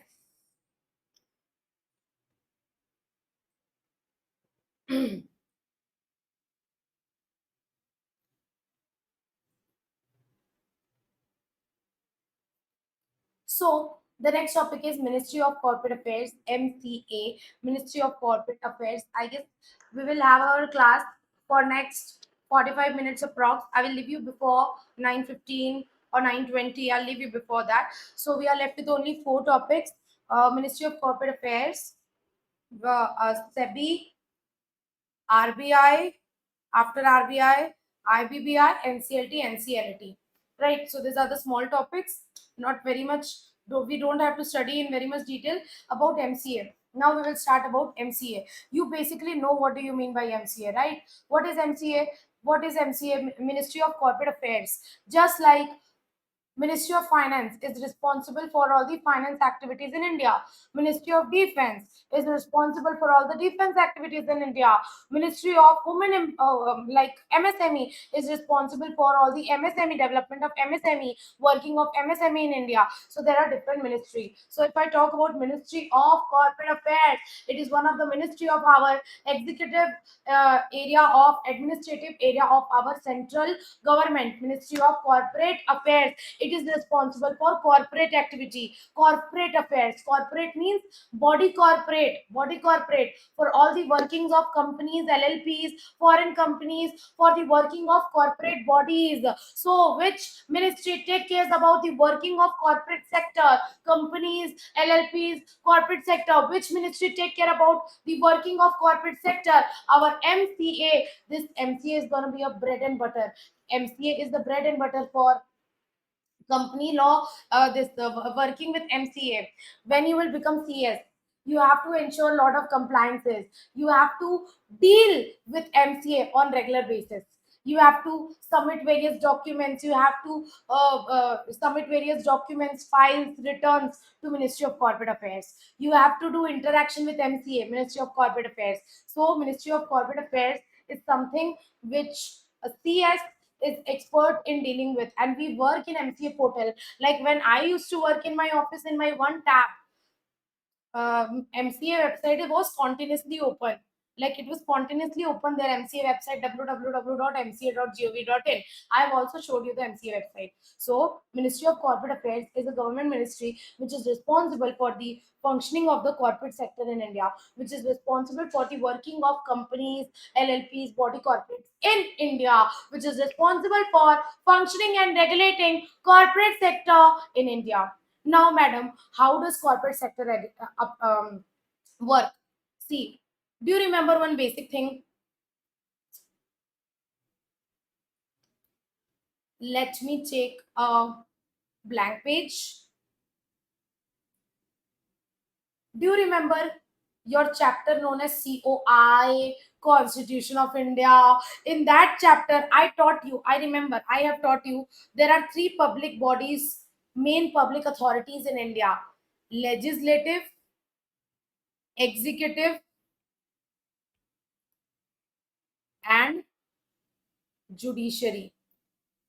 Remember kya? Legislative, executive, judiciary. Legislative is responsible for making law. Making law. Executive is responsible for implementing law. Implementing law. Making, ensuring compliance of law. And judiciary is responsible for interpreting law and dispute solving. Dispute solving. You remember there are three government bodies under, not government body, there are three public bodies, public authorities under Constitution of India: legislative, executive, judiciary. Ma'am, all the, and remember there I told you all the ministries, the cabinet ministers, state ministers, all the ministries come under the executive department. So ministry is responsible for implementing law. Now, madam, if I talk about MCA, Ministry of Corporate Affairs, it is responsible for implementing which law? Which law, madam? Obviously, corporate laws. Example, madam, example, your bread and butter, Companies Act, Companies Act. Who made Companies Act? Madam, Companies Act is made by Parliament. Because Parliament is responsible for making law now. Parliament is legislative body. Parliament only made Companies Act. Who implement Companies Act? Madam, executive body. Now under executive body, who implement Companies Act? Ministry of Defense. Ministry of Road and Transport. No, no, no, madam. Proper ministry is made for implementing Companies Act. That is MCA, Ministry of Corporate Affairs. Only Companies Act, madam. Only Companies Act is one and only corporate law. No, madam. There are other act. Example, LLP Act. LLP Act. Remember kya? Yes, madam. So there are a lot of corporate laws, corporate act. Example, Companies Act. Example, LLP Act. which particular body is responsible for implementing all these corporate acts, all these corporate laws? Madam, MCA, Ministry of Corporate Affairs. So here one point is given. What point? MCA, Ministry of Corporate Affairs. It is responsible for administration means implementation, administration of Madam, number one, Companies Act 2013. Number two, Companies Act 1956. Basically, it should be removed now because the whole of Companies Act 1956 is been replaced by Companies Act 2013. Now, any provision of 1956 is uh, not in force. Now any activity of now any provision of Companies Act 1956 is not in force, but basically 2013 is the present act, 1956 is the old act. After that, madam, third LLP Act, third LLP Act, fourth any other act, any other allied means any other related acts, any other related acts, rules and regulation. Fifth, Competition Act, so that there should not be monopoly in India, there should be competition, there should be competition. For that, there is a proper act named the Competition Act 2002, Competition Act 2002. You know what, MCA is also responsible for administering this act, Competition Act. After that, madam, few more acts are there, like point number 6, Partnership Act. Ma'am, MC also regulates Partnership Act. Yes, yes. Seventh, Companies Donation to National Fund Act. When companies make donations, now act is applicable for that. That is Companies Donation to National Fund Act 1951 and Societies Registration Act. Which body enforces Societies Registration Act?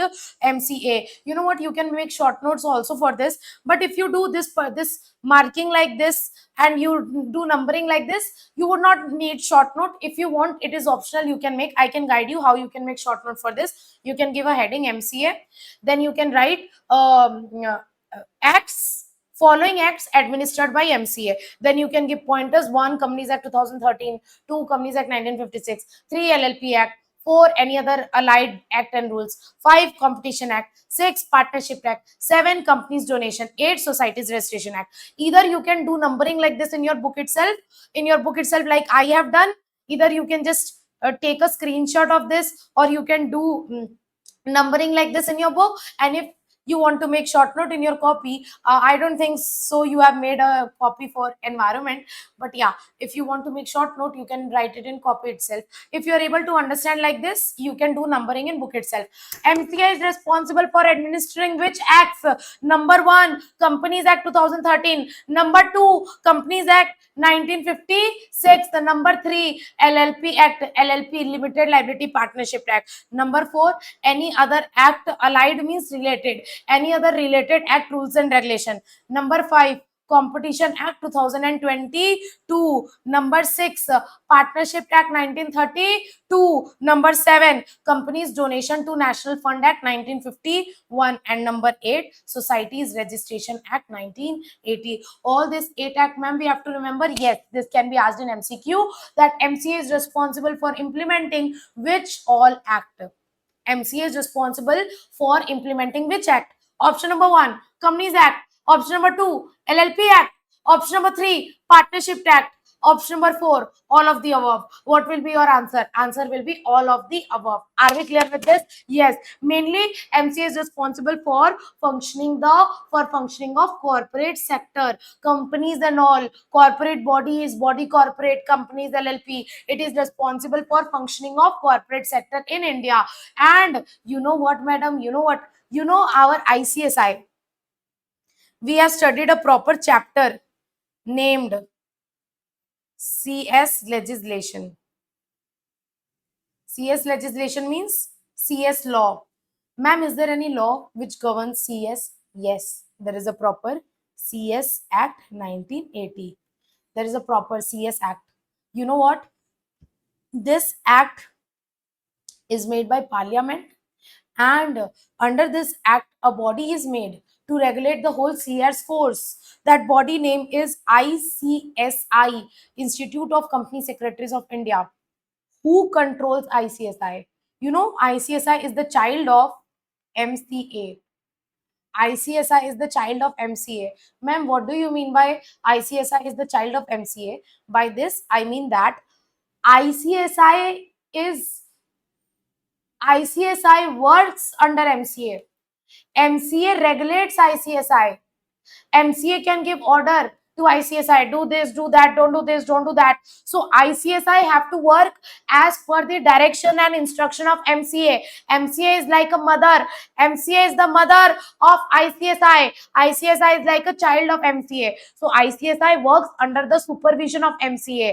ICSI works under the supervision of MCA. Similarly, there are two sister bodies of ICSI. One sister body is Institute of Chartered Accountants of India, ICAI. Another sister body is ICAI, Institute of Cost Accountant of India, Institute of Cost Accountant of India, CA, CS, CMA, CA, CS, CMA. Three institutes, one institute of CS, one institute of CA, one institute of CMA. All these three sister bodies work under MCA, work under supervision of MCA. So MCA also has the responsibility of monitoring these three institutes. So MCA also exercise supervision over these three professional bodies. These three professional bodies: ICAI, Institute of Chartered Accountants of India; ICSI, Institute of Company Secretaries of India; and ICAI, Institute of Cost Accountant of India. Are we clear with this? Yes. Now, one small thing, there are three affiliate offices of MCA. Affiliate means they are connected with MCA. They are recognized by MCA. They are recognized by MCA. There are three affiliated bodies of MCA. One is SFIO, Serious Fraud Investigation Office. Name is itself suggesting its purpose. SFIO, Serious Fraud Investigation Office. Name is itself suggesting the purpose. Next is Competition Commission of India, CCI. Next is IICA, Indian Institute of Corporate Affairs. IICA is Indian Institute of Corporate Affairs. These three are the three affiliate offices. Affiliate means they are recognized by MCA. Right, they are affiliate office of MCA. First one is your SFIO. What do you mean by SFIO? See, whenever there is a fraud, whenever there's scam, financial scam, like Satyam scam, like Sahara scam, like Vijay Mallya scam, Kingfisher, like scam 1992, like whenever there is scam, where there's financial fraud, where there is fraud related to NBFC, don't you think there is a need of proper investigation office? Like policeman can't do investigation here properly. He is good for civil and criminal matters. We need a separate body for investigation, for detailed investigation of financial fraud. And for that, our MCA has made a separate body. SFIO, Serious Fraud Investigation Office. It is responsible to investigate corporate frauds. Corporate frauds means whenever any company do fraud, that is known as corporate fraud. Like Satyam did fraud. Satyam is a company. Satyam did fraud. That is corporate fraud. Whenever fraud is done by company, that is companies or corporates, body corporate, that is known as corporate fraud. And corporate frauds are a bit different from civil and criminal crimes and all. So for that, they are different matter. For corporate fraud, we need a separate detailed investigation office. On that, our MCA made a proper body named SFIO. And what responsibility was given to SFIO? SFIO was given only one responsibility: you will do investigation of corporate fraud. So what was the work of SFIO? The work of SFIO is to investigate corporate fraud. Example, whenever there is failure of NBFCs, like this Diwan Housing Finance Limited, DHFL. Have you ever heard? I have lost money in DHFL. When I started investing in stock market, I invested in this share back in 2018, 2019. Before that 2018, something like that, I invested in this share, DHFL. It is a non-banking financial company, NBFC, and it failed. It went insolvent. The DHFL became insolvent, and I lost all my money in DHFL. So whenever there is a failure of NBFCs, that investigation is done by SFO. Vanishing company means the company is not traceable by government. Vanished. Have you seen the detergent had vanish, all एक भी दाग नहीं बचेगा. The vanish means gone. Government is not able to trace it. Vanishing company means those companies which are registered with government but they are not doing any activity, they are not doing any business activity, they have vanished, they are not traceable by government is not able to find the directors, find the register of the company. Vanishing company. Plantation companies, stock market scam. So basically whenever there is a scam, whenever there is a fraud, whenever there is serious failure, in that case we have made a proper body to investigate in this, to held detailed investigation in this corporate fraud, and that body is known as SFIO. When was this body made? This body was made on 1st October 2003. 1st October 2003. So this body started working on 1st October 2003. Your next body is CCI, Competition Commission of India. What is CCI, ma'am? In order to promote competition, there is a proper act, Competition Act 2002. Before Competition Act, there was another act which was known as Monopolies and Restrictive Trade Policies Act, which is MRTP Act.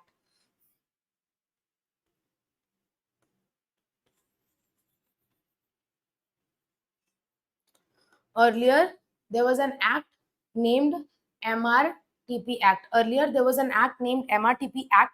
Later on, this act was repealed, this act was deleted, and it was replaced by another act which is known as Competition Act 2002. 2002. This act came in 2002. So basically what is the purpose of this Competition Act? The purpose of this act is to promote competition. Government want healthy competition in India. Like competition means government want that, if let's talk about toothpaste. Government want that there should be competition. Okay, there are Pepsodent, Colgate, Pepsodent, Colgate, Close Up. There are different brands, right? There are different companies who are competing with one another. There are different companies who are offering toothpaste. So this is known as competition. Government promote competition.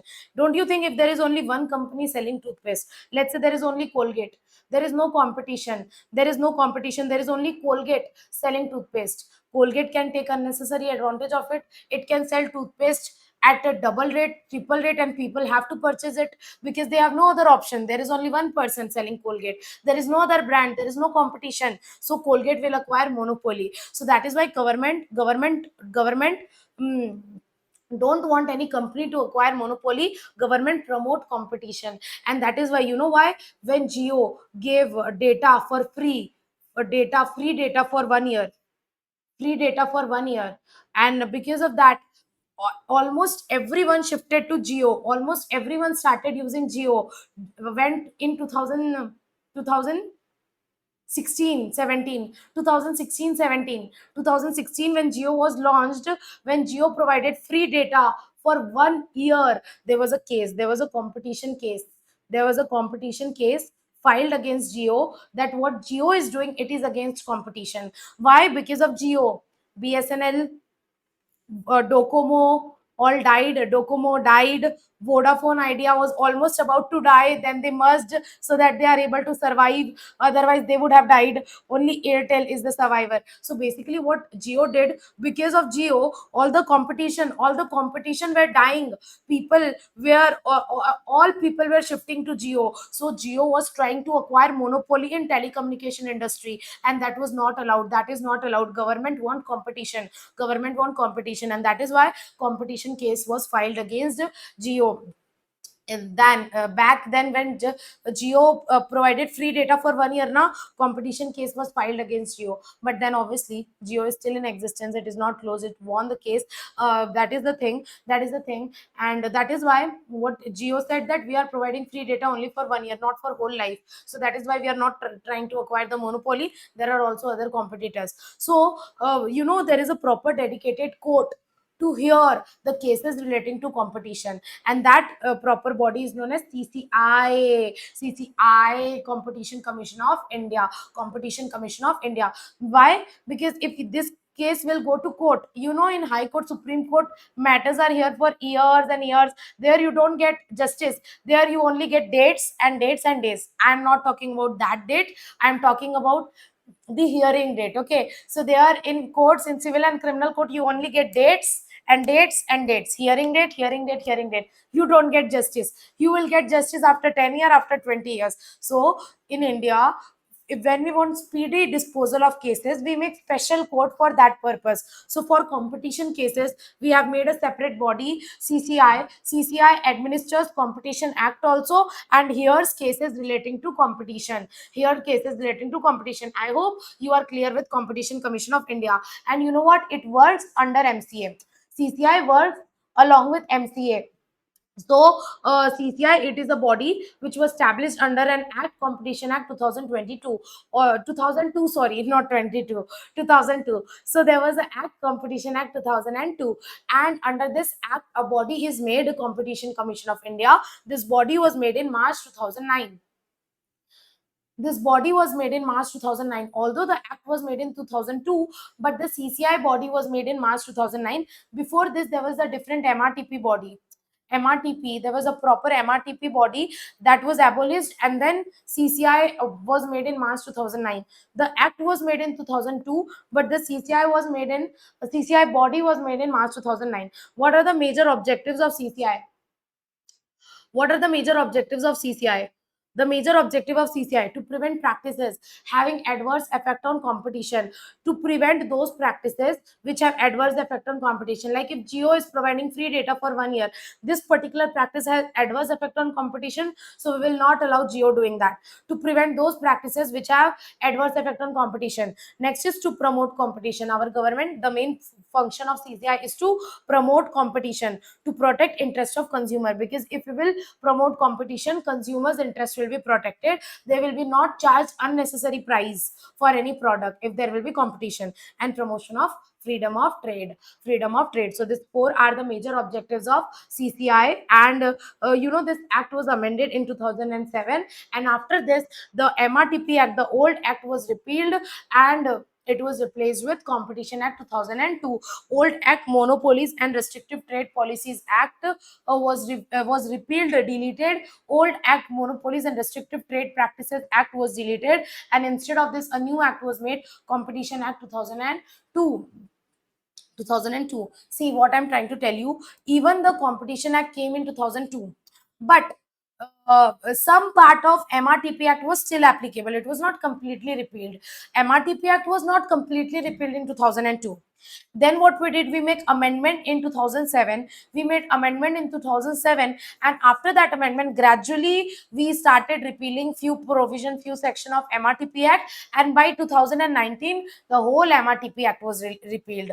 By the end of 2019, by 1st September 2019, the whole MRTP Act was repealed and completely replaced by Competition Act 2002. Are we clear with CCI? Yes, CCI, Competition Commission of India. The last body which works with MCA is IICA, Institute of Corporate Affairs. See, basically what is the responsibility of IICA? To provide training.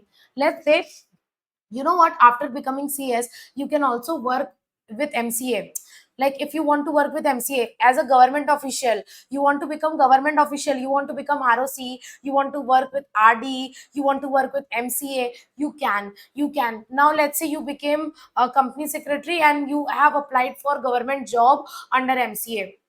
Don't you think you need training for that? Yes, you need training. Who will provide that training? IICA. So basically, IICA is responsible for providing training and all, for providing training, for promoting corporate governance, for providing training and capacity building. For this particular purpose, our MCA made a separate body named as IICA, Indian Institute of Corporate Affairs, IICA. So what is the function of IICA? IICA is made for imparting training, for giving training relating to corporate matters, relating to corporate governance, corporate regulations, corporate matters. To impart training, a proper body is made. That name of the body is Indian Institute of Corporate Affairs. So IICA has been established by our MCA. Obviously, our MCA has made this body for what purpose? For capacity building and training, for giving training, for capacity building and training in various matters relating to corporate regulations and corporate governance, for various matters such as corporate law, competition law, for accounting purpose, for auditing purpose, for compliance management, for corporate governance, for sustainability, for e-governance, enforcement, to give training on all these matters. We have made a proper body which is known as IICA. One of the wings of IICA is Icls Academy. What is Icls Academy? The full form of Icls is Indian Corporate Law Service. Icls, Indian Corporate Law Service. Icls, Indian Corporate Law Service. So what is the responsibility of this particular Icls Academy? There is one academy, Icls Academy, which works under IICA. The major purpose of this academy is to provide training and induction program to probationary officers, means those government officers, those MCA officers who have recently joined, new officers who are under probation period, means who are not yet finalized, who are under the initial period. So one of the wing of IICA is Icls Academy, which is Indian Corporate Law Service Academy. Which what is the main responsibility of Icls Academy? To provide induction program and training for probation officers, to provide training and induction program to probation officers, to probationary officers. For this, there is a proper academy, Icls Academy. This is an academy under IICA, and IICA is a body under MCA. Are we clear with this? Yes. Are we clear with these three bodies, these three affiliate officers of MCA? Yes. Any doubt? Are we clear with this three affiliate officers of MCA? SFIO, CSTI, IICA. Yes. Okay, great. One very small line, it provides platform for interaction and participation between government, corporates, investors, society, professional. See, basically IICA Indian Institute of Corporate Affairs, it provides a platform for participation between government, investors. So it provides a platform where you can participate, you can interact with government, professionals. So it provides a platform for the interaction or participation between government, corporate sectors, investors, society, professionals, etc. That's it. That's all about the IICA, and we are done with one topic, which is MCA. The next topic is your Sebi. Ma'am, what do you mean by Sebi? This is the office of Sebi. What do you mean by Sebi? Securities and Exchange Board of India. Where is the office of Sebi? Anybody knows where is the office of Sebi? Sebi office? Mumbai. Mumbai. The office of Sebi is in Mumbai, Maharashtra. And what is this? Sebi is responsible for regulating stock market. Stock market. You know, stock market, securities market, all the where the shares and debentures, bonds, where the securities of the companies are listed, stock market, stock exchanges, Bombay Stock Exchange, National Stock Exchange. So who regulate all these stock exchanges, all the trading activities, the securities market? Sebi. You know what? You have a proper subject. Whole subject on Sebi in your executive module 2, which is known as securities law and capital market. You will study about Sebi in very detail in executive. There is a proper subject, and I'm telling you, this is also going to be your bread and butter along with Companies Act. This subject is also going to be a bread and butter. So when in executive you will study especially these two subjects, you have to be very attentive and very serious when you are studying company law and securities law. These two subjects are going to be your bread and butter for your life, for a life of company secretaries. So when you will be studying in module 1 company law, in module 2 Sebi securities law, be very attentive, very serious. Okay. When you will study this about Sebi, so basically only one pager definition is given about Sebi. How much we will study? Ma'am, you have a this much thick module of about Sebi in your executive. So here obviously I'll give you just briefing about Sebi. What is Sebi? It is a body, government body, which is responsible for regulating securities market. Security market means share market. Share market is a narrow term. Securities is a broader term. Securities include all the securities like shares, debentures, futures trading, options trading, mutual funds, investment schemes, etc. Everything is covered in securities market. It is a very broader term. Remember, I gave you a very technical terms in business communication. We read various technical terms like options, futures. I told you now, these are very many technical terms relating to stock market. Although I gave you brief meaning, I taught you brief meaning about all the terms, we learnt about lot of security law terms in business communication. Last chapter, chapter number 8, business terminologies, right? So what is SEBI? SEBI is a body just like CCI. CCI is a body which regulates the competition matters. Similarly, like RBI. RBI is a body which regulates the financial matters of the country, right? RBI is a body of our country which regulates financial matter. Similarly, SEBI. SEBI is a body, regulatory body, which regulates stock market, capital market activities, and those people who invest money in the stock market are known as investors. So SEBI works for the protection of investors. This is one of the major objective of SEBI, that if anybody is investing their money in stock market, their interest should be protected. Fraud should not be done with them. Like companies should not do fraud with the investors. So this is the main purpose of SEBI, Securities and Exchange Board of India. It is a regulatory body which regulates Indian capital market, securities market, which monitors and regulate securities market and promote the interest of investors. Ma'am, SEBI is a body which is made under Act. The name of the Act is Sebi Act 1992. Obviously, if any body is made, everybody is made under a law. Like if I say ICSI is a body, ICSI is made under CS Act. So always there is a act which gives permission to make a body. So how SEBI is made? SEBI is made under SEBI Act. SEBI Act 1992, and SEBI was founded on 12th April 1992. 12th April 1992. SEBI was made on 12th April 1992. Where is headquarter? Headquarter is in Mumbai. But SEBI also have other regional offices in New Delhi, Chennai, Kolkata, Ahmedabad. North, New Delhi. South, Chennai.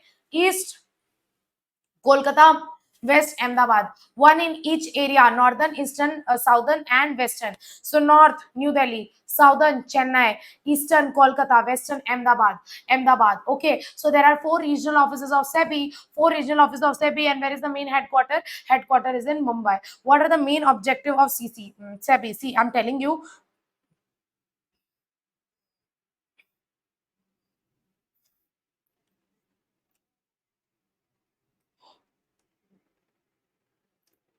There are 3 main objectives of SEBI. There are 3 main objectives of SEBI. The first one is to protect the interest of investor.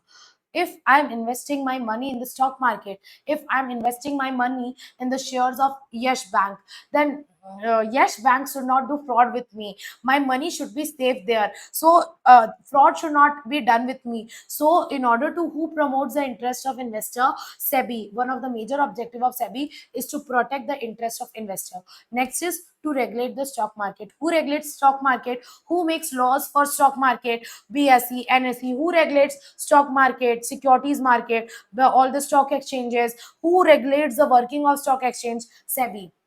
Under the guidance of SEBI, under the supervision of SEBI, all this stock exchange work, all the security market operates, and regulating so it does. Along with this, it also promote the main objective of SEBI is the promotion and development of security market. So SEBI continuously works for the development of security market. So these 3 are the main objectives of SEBI: to protect the interest of investor, to regulate the stock market, to promote and develop the security market, share market. And madam, because of this, there are 3 main functions of SEBI: protection functions, regulation functions, development functions.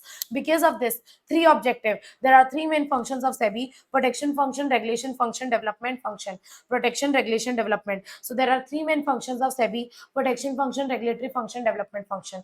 Yes, are we clear with this? Yes. So what are the main objectives of SEBI? I've already told you: to ensure that Indian market works in a systematic manner, to ensure that our securities market is working in proper systematic manner, that is to regulate the security market and provide investor transparent environment, to provide investor a transparent environment, so that to protect their interest, prevent malpractices, means prevent scam, financial frauds, to prevent malpractices and promote the development of securities market. So these are the major objectives of SEBI. The preamble, preamble, like constitution preamble. Preamble is what? Introductory part. introductory part which tells you the objective of that particular law. So what is the preamble of SEBI? The preamble of SEBI says that our main function is to protect the interest of investors, to develop and regulate security market. Three objective I've already told you. What are our three objectives? Preamble tells the objective. Preamble tells the objectives. What are our three objectives? First one is to protect the interest of investors. Second is the development of stock market. Third is the regulation of security market. And because of this, our three functions comes: protection function, regulatory function, development function. What is protective function? To protect investors. And how we can protect investors? By preventing malpractices, by preventing illegal activities. And example, prohibiting insider trading. Do you remember I have explained you insider trading in chapter number 8? Chapter number 8, business terminologies, I've explained you in very detail. Insider trading, when the insider people trade in the share of company to on the basis of unpublished price sensitive information to make illegal gains, that is insider trading. It is not allowed, it is prohibited. So this is why this is prohibited, so that investors are protected. So to protect investors, SEBI prohibits insider trading. SEBI checks price rigging. What is price rigging? I have already explained you in a business terminology chapter. Remember, business terminology, business communication, I have explained you price rigging. Remember that Rakesh Jhunjhunwala example I gave, that you make some statement, I made some statement about Infosys to unnaturally fluctuate, manipulate the price of Infosys, and so that I can purchase and sell and I can make illegal profit, secret profit. That is price rigging. Unnatural fluctuating in price, causing unnaturally manipulation of the prices, is known as price rigging. This is again illegal activities.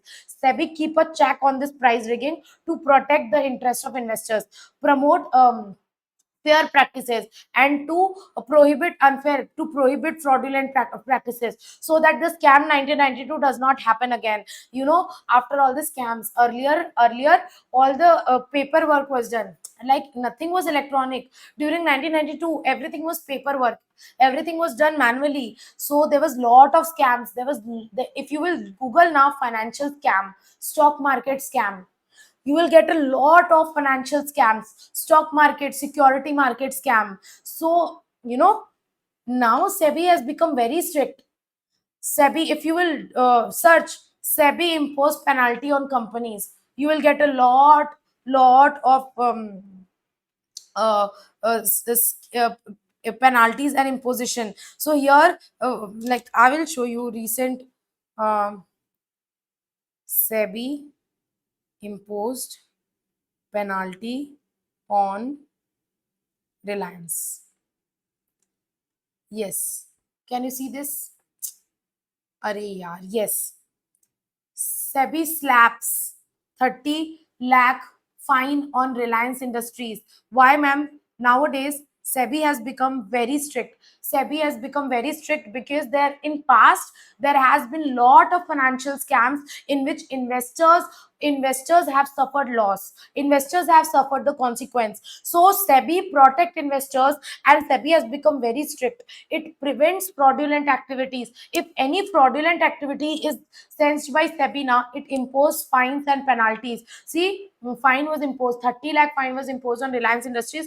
Two other, who are two others? They are the company secretary of Reliance. Your name is given. Yes. Uh,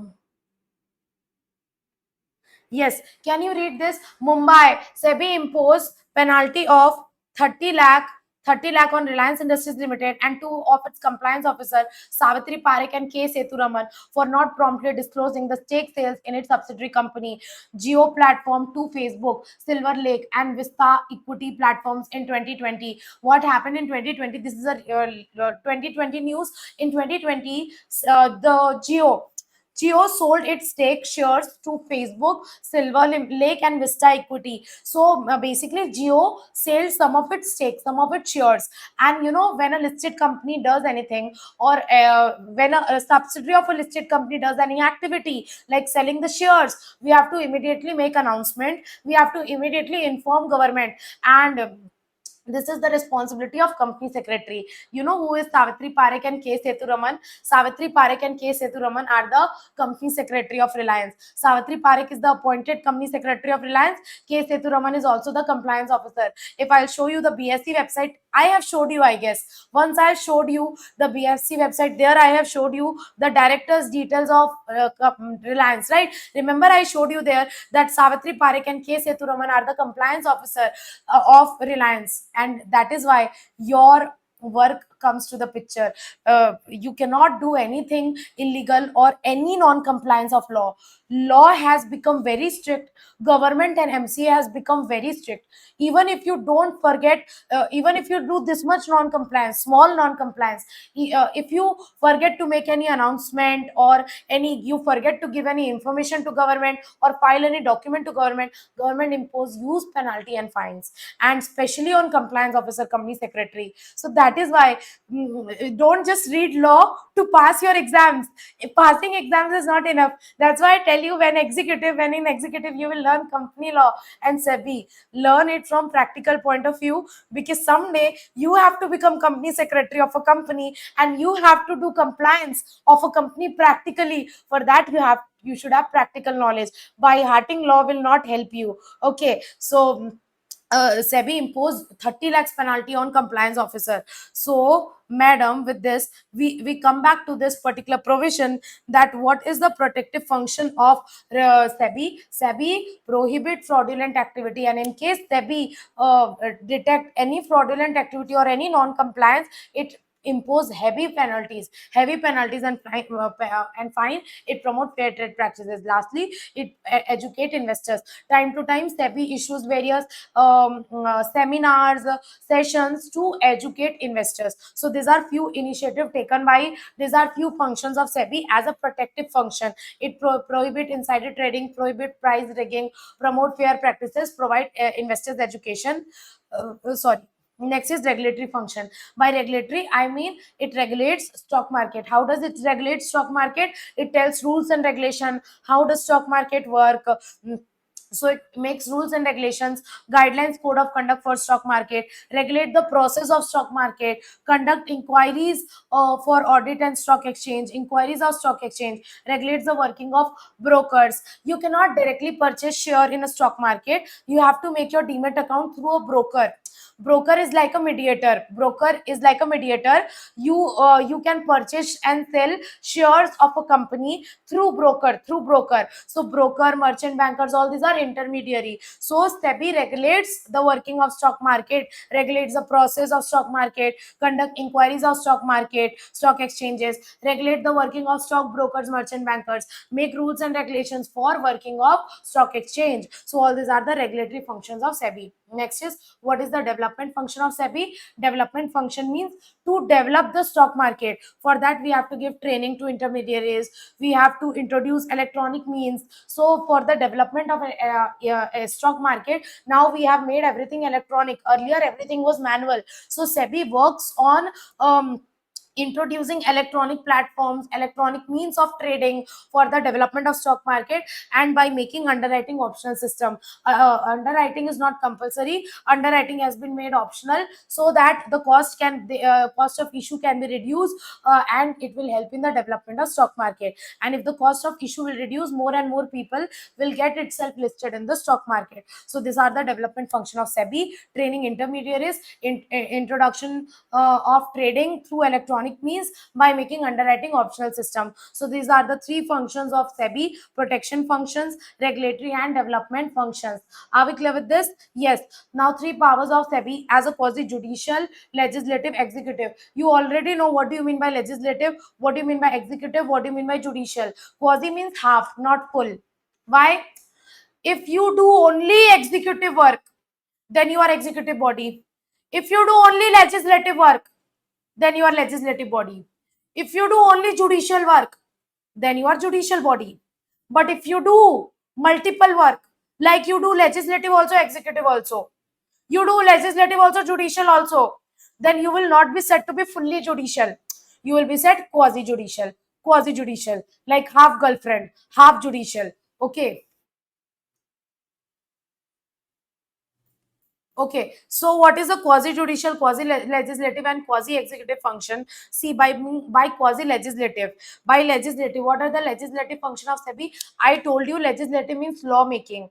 Who makes law for stock market? SEBI also make laws for stock market. Do you know SEBI makes various regulations like SEBI LODR regulation, SEBI ICDR regulation? We have studied the names in CS legislation chapter. In CS legislation chapter of legal aptitude, we have studied these names of regulation: SEBI LODR regulation, ICDR regulation. So SEBI makes rules and regulation for the working of stock market. So that is why it is legislative, means it makes laws, it makes rules and regulations like SEBI LODR regulation for stock market. It is also executive. Why? Because it is responsible for implementing the law for the working of the stock exchange, for the working of stock exchange, for implementing the rules and regulation, to take care whether these rules and regulation are followed or not. So it does executive work also, like filing a case against anyone who violates rules and regulation, inspecting books of accounts, and etc. And it also works as a judicial body. Why? Because it can also give punishment and penalties for the non-compliances. Just like I showed you this particular SEBI imposed penalty. Only government, only court can impose penalty. Judicial body can declare you guilty and can impose penalty on you, right? So SEBI is also a kind of judicial body which hears a case, and which can give you penalty, which can issue penalty, which can give you penalty. So SEBI also act as a judicial body. So why quasi? Because it is neither fully judicial, nor fully legislative, nor fully executive. It does a bit of executive work also, bit of legislative work also, bit of judicial work also. That is why some powers of SEBI are quasi judicial, quasi legislative also, quasi executive also. As a judicial, SEBI has conducted hearings, court hearings is done now. Similarly, hearings and passed judgment in several cases of fraudulent trade practices. One of the major example is SEBI PACL. What is SEBI PACL?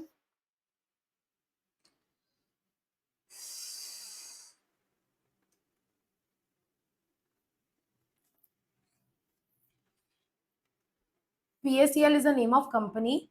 Punjab, something like that. PACL is the name of company. This company did fraud. You know what this company did? This company raised 6,000 crores rupees from public under an illegal scheme. Under an illegal scheme, there is a company named PACL, Punjab, something like that. I don't remember the exact name, full form of the company. There is a company named PACL.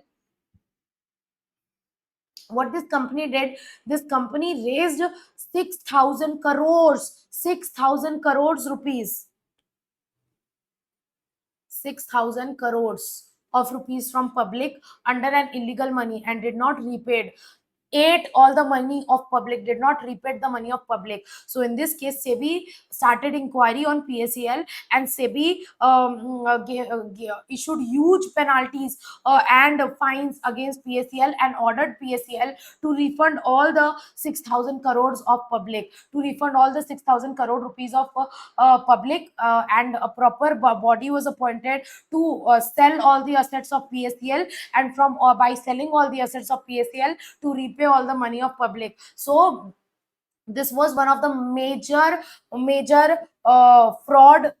This was one of the major fraud in which SEBI issued judgment. So this is an example of SEBI is a quasi judicial. That means in case there is any fraud, then SEBI can conduct hearing like a court. SEBI can also conduct hearing and pass judgment. One of the example is SEBI PSL. One of the example, this Reliance Industries Limited, right? So SEBI act as a judicial body also, legislative, makes laws also, and implement that law also. So that is why there are three powers of SEBI: quasi judicial, quasi legislative, quasi executive. Yes, are we clear with this? With this, we are done with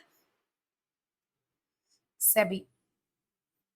With this, we are done with SEBI. Yes, we are done with SEBI. Ma'am, congratulations. We are done with SEBI, MCA, and Niti Aayog. Yes, I got one doubt, ma'am. What is underwriting and optional system? Underwriting and optional system means, you know what is underwriting? Underwriting means when you appoint an underwriter.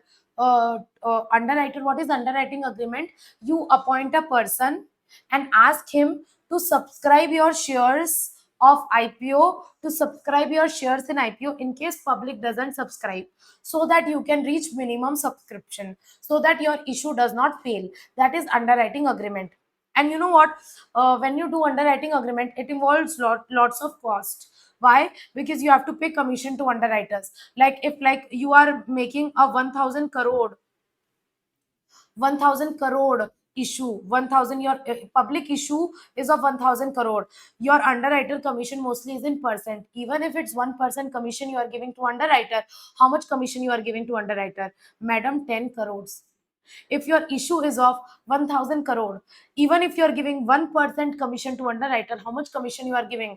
10 crore commission you have to give to that particular person, underwriter, right? So in this underwriting agreement now, lot of cost is involved. So companies are very reluctant to come up with an IPO. Companies are very reluctant to list in the stock market. So what government did, what Sebi did, Sebi made underwriting an optional system. You don't need to compulsory undergo underwriting. You don't need to compulsory enter into underwriting agreement, which will save your cost. So it will promote market, so that more and more people will get itself listed. Why? Because the cost will reduce. So the more and more people will get itself listed in the stock market. That is underwriting agreement. Yes, Disha, are we clear with this point? Yes. Okay. Yes. Any other doubt? Good doubt. Any other doubt? In this particular point? Sebi, MCA, and Niti Aayog. With this, we are done with a major part of the chapter. Niti Aayog, Sebi, and MCA. Ma'am, RBI, I will not discuss RBI. Why? Because RBI you have already discussed in current affairs also, and in your economics also, banking chapter. In your economics also there was a topic named RBI, right? In your economics also you have studied about RBI. In your current affairs also you have studied about RBI. So that's why I am leaving this to you. RBI topic, you have to do this on your own, because this topic is also covered in your current affairs, and this topic is also covered in your economics. But yes, it doesn't mean that I will not cater to the doubt. In case you don't understand any line, any sentence, you can ask me, you can send me the photo. Ma'am, I don't understand this line, I don't understand this word, this line. I'm always open to doubts. I always promote doubts. Even if it's a silly doubt, any doubt, I always promote doubts. I get happy when you ask doubts. So I feel like you are engaging, you are listening to me, you are engaging. So it feels good asking doubts. Like Uday. Okay, when Uday is there in class, there is always a shower of doubts. Uday, okay, Uday is absent today. Yes, because there is no doubt. Okay. Few students ask regular doubt like Parvati, Disha, Uday. Very good, very good. So I'm always open to doubt. In case you have any doubt in this RBI topic, you can ask me, you can send me over Telegram. But yeah, I will not cater this in class, because it is already covered in economics also and current affairs also. So you can do this on your own. In case of any doubt, you can ask me. Basically, RBI regulates all the financial system of India. Do we have to learn the dates? Yes, you have to learn the dates. When was RBI established? In 1st April 1935. And when was RBI Act came into force? RBI Act came in 1934. So that is why RBI Act was 1934. It is the central body. First RBI office was in Calcutta. Later on, the RBI office was shifted to Mumbai. So this basic thing, ma'am, do we have to remember this? Yes, this can be asked in MCQ. Where is RBI office currently? Central office. Central office or RBI is currently in Mumbai. Earlier, first when RBI came, then earlier office of RBI was in Calcutta. Ma'am, do we have to remember this? Yes, this can be asked in MCQ. So you have to remember these dates also. When was RBI established? 1st April 1935. Act came in 1934. RBI was established in 1935. When was RBI nationalized? In 1949. Nationalized means it came under the full control of central government of India. RBI is controlled by government of India, na? RBI work under government of India. RBI is controlled by government of India. So do we have to remember this? Yes. RBI, when was RBI nationalized? RBI was nationalized in 1949. That is why it is fully owned and controlled by government of India. RBI is fully owned and controlled by government of India. RBI issues all the financial system, bank notes, reserve, monetary system, monetary stability in India. That's it. Rest all things about RBI, read on your own. Last three topics, IBBI, I'll sum up. Last three topics, only few lines about IBBI, NCLT, NCLT. First, I will discuss NCLT and NCLT because we have already studied about NCLT and NCLT in our company law. So it will not take much time. This is the last page of your key governmental institution. Like if there is any corporate cases cases relating to corporate law, there is cases relating to company law or any other corporate cases is there. If we will go to high court, district court, will we get justice? No. Do you think that corporate matters should take 10 years, 20 years, 50 years? No, corporate matter should not take that much year. If you don't get justice in corporate matters early, then it will be of no use. It will be of no use. Have you heard this particular word that a justice delayed is justice denied? Justice delayed is justice denied. So as you all know already, high court, district court is burdened with lot of civil and criminal cases.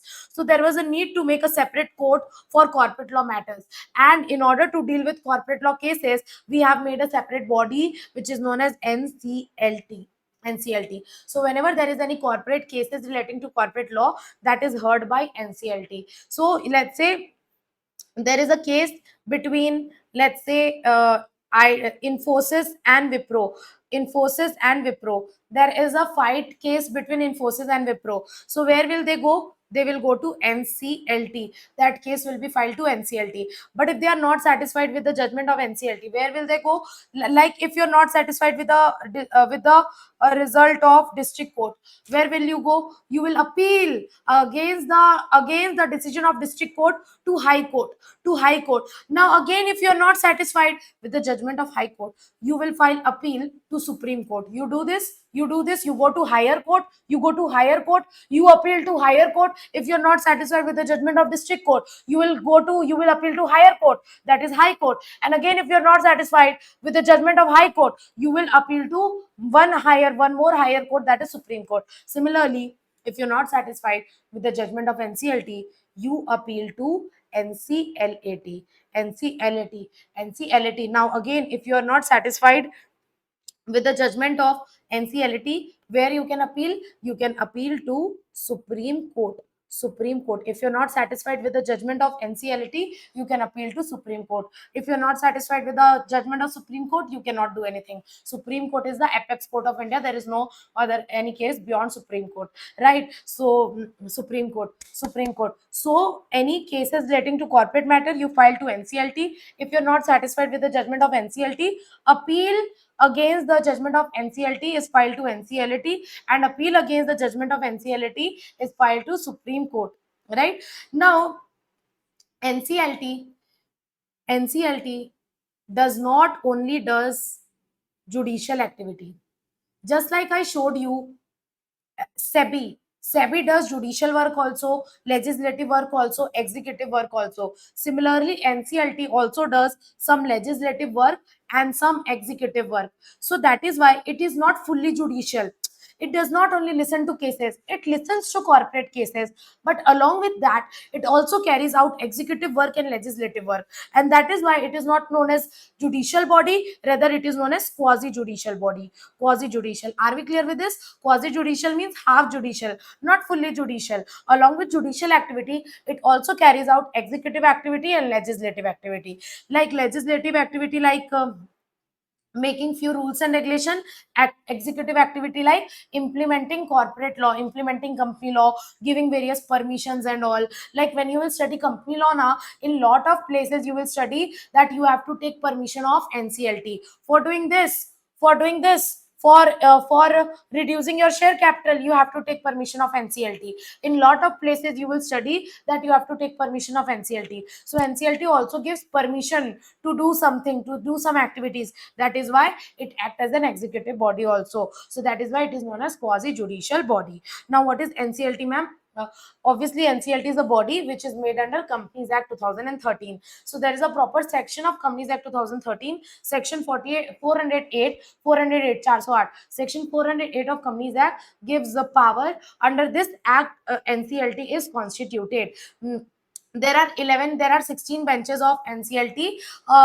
Main branches in New Delhi. There are 16 benches of NCLT. Main principal branches in New Delhi. Other branches are in New Delhi, Ahmedabad, Allahabad, Bengaluru, Chandigarh, Chennai, Guwahati, Hyderabad, Kolkata, Mumbai, Cuttack, Jaipur, Kochi, Amravati, Indore. So there are 16 benches of NCLT, and who is the president of NCLT? There is one president and other members, other judicial and technical member. There is one central president who is Ramalingam Sudhakar. Yes, he is the present president of NCLT, Ramalingam Sudhakar. Ma'am, do we have to remember the name? Yes. Who is the present president of NCLT, Ramalingam Sudhakar? And there are 16 judicial members, 9 technical members of NCLT. President Ramalingam Sudhakar, other judicial technical member, 16 judicial member, 9 technical members. With this, we are done with NCLT.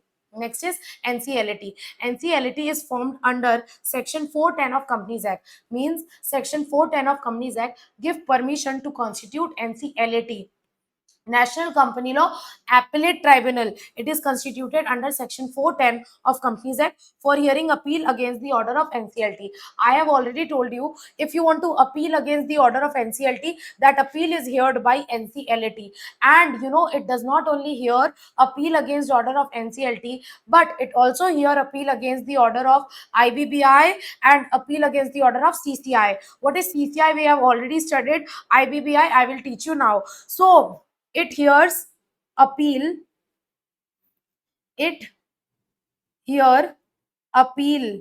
against order of not only NCLT. NCLT appeals against order of NCLT. Along with this, it also hear appeal against the order of IBBI and CCI. IBBI and CCI. IBBI and CCI. It also hear appeal against the order of IBBI and CCI. With this, we are done with NCLT. With this, we are done with NCLT. See here, it hears appeals against the order of IBBI, right? It hear appeal against the order of CCI, right? With this, we are done with NCLT. Yes, last topic of the chapter. IBBI, Insolvency and Bankruptcy Board of India. IBBI. Kiski BBI? IBBI. If you know Hindi, you can understand what I'm saying. BB in Hindi, wife, we say BB. IBBI. IBBI means wife came. Okay. So, kiski BBI? IBBI. That is Insolvency and Bankruptcy Board of India. In Insolvency and Bankruptcy Board of India. What is Insolvency and Bankruptcy Board? IBBI. In Hindi, we call it, what we call it? Can you read? भारतीय दिवाला, अरे भाई कहाँ गया, और शोधन I don't even know how to read Hindi. Oh my god. Akshamta board. Oh my god. Diwala. We say na in Hindi, Diwala nikal gaya. Diwala nikal gaya means this person has gone bankrupt. This person has gone bankrupt. Bankrupt means this person is not able to pay off his liabilities. His liabilities is more than his asset. Then we say he has gone bankrupt. Diwala nikal gaya. Diwala. Diwala means he has gone bankrupt. He has gone bankrupt. So you know what? Earlier now, there was different laws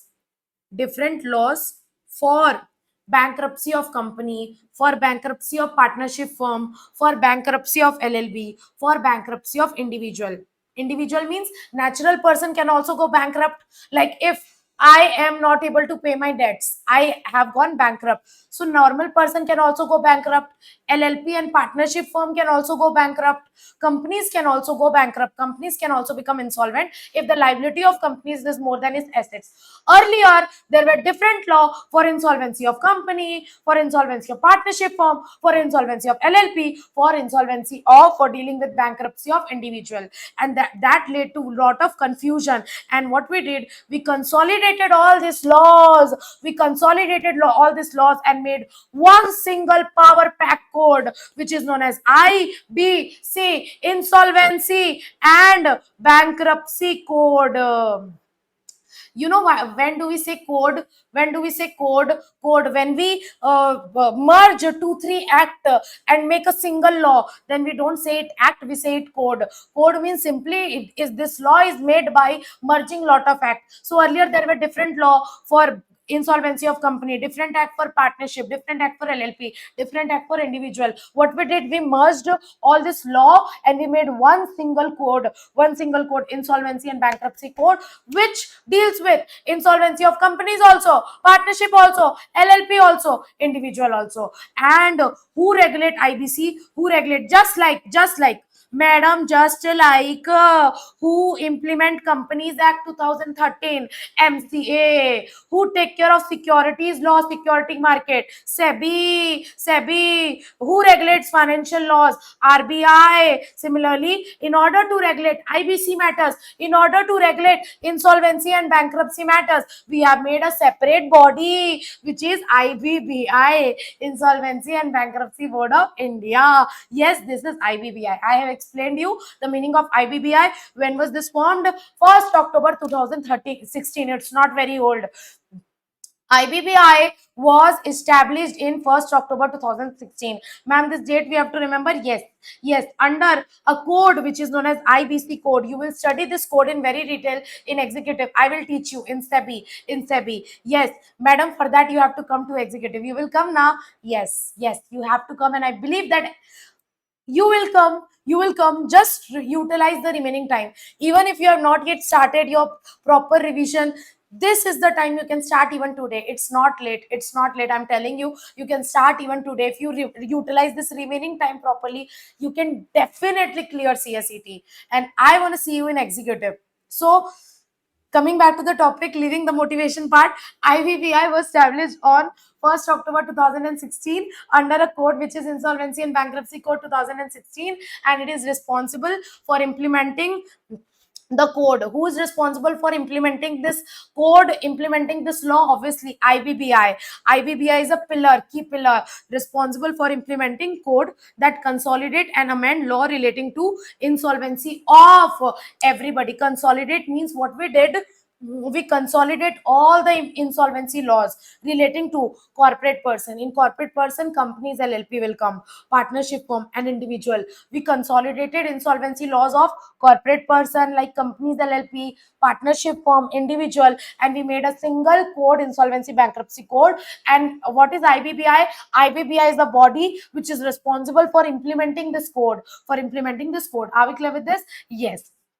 And just like MCA works alone, kya? No. MCA, under MCA there is a regional directors, there is ROC, there is a ROC, there is CRC, there is IICA, a lot of other bodies also work, right, along with MCA. Similarly, along with IBBI, there's some of the professional also works, like insolvency professionals, insolvency professional agencies, insolvency professional entities, insolvency utilities. What are this? Sorry. These are professional bodies which are also responsible for implementing the IBC code. Like along with MCA, ROC, RD also are there now. Similarly, along with IBBI, there are different bodies which are responsible for implementing this code, like insolvency professional, IPA, IPE, insolvency professional entities, information utilities, IU. All these are bodies which are responsible for implementing the IBC code. And who take care of this, all these professional bodies? IBBI is like a mother. IBBI is like mother of IPs, IPA, IPE, IUs. All these professionals are controlled by IBBI. Like RDs and ROC are controlled by MCA, and MCA is central. MCA regulates RD, ROC. Similarly, IBBI is central, main head. IBBI, under IBBI, IPs, IPA, IPE, IU works. So basically they are regulated by IBBI. So IBBI is a unique regulator which regulate the profession as well as progress. Like it has regulatory oversight, means supervision. IBBI does supervision over IPs, IPA, IPE, IUs. Yes, it writes and enforce rules for process. It also make rules for process of corporate insolvency resolution. Corporate insolvency resolution means taking out the company from the insolvency and reviving the company. Like doctor first try to save the patient, right? So corporate insolvency resolution means resolving. Corporate means company's insolvency resolution. However, if we are not able to solve the insolvency, then it goes into liquidation. individual insolvency resolution, reviving individual person back from insolvency, or if we are not able to revive, then it will lead to individual bankruptcy. So IBBI regulates various process like corporate insolvency resolution, individual insolvency resolution, corporate liquidation, individual bankruptcy. Yes, and it is responsible for regulation and development for the profession of valuers also. There are various registered valuers in our country, registered valuers who does valuation of shares, stocks, companies. So IBBI also regulate the profession of valuers in our company. Along with this insolvency matters, IBBI, along with the insolvency matter, it also regulates it is also responsible for regulation and development of valuers, registered valuer. So it also regulates and develops the profession of registered valuer in our country. So this was all about IBBI. Yes, are we clear with IBBI, Insolvency and Bankruptcy Board of India? Any doubt? Yes, any doubt? Any doubt in IBBI, NCLT and NCLT?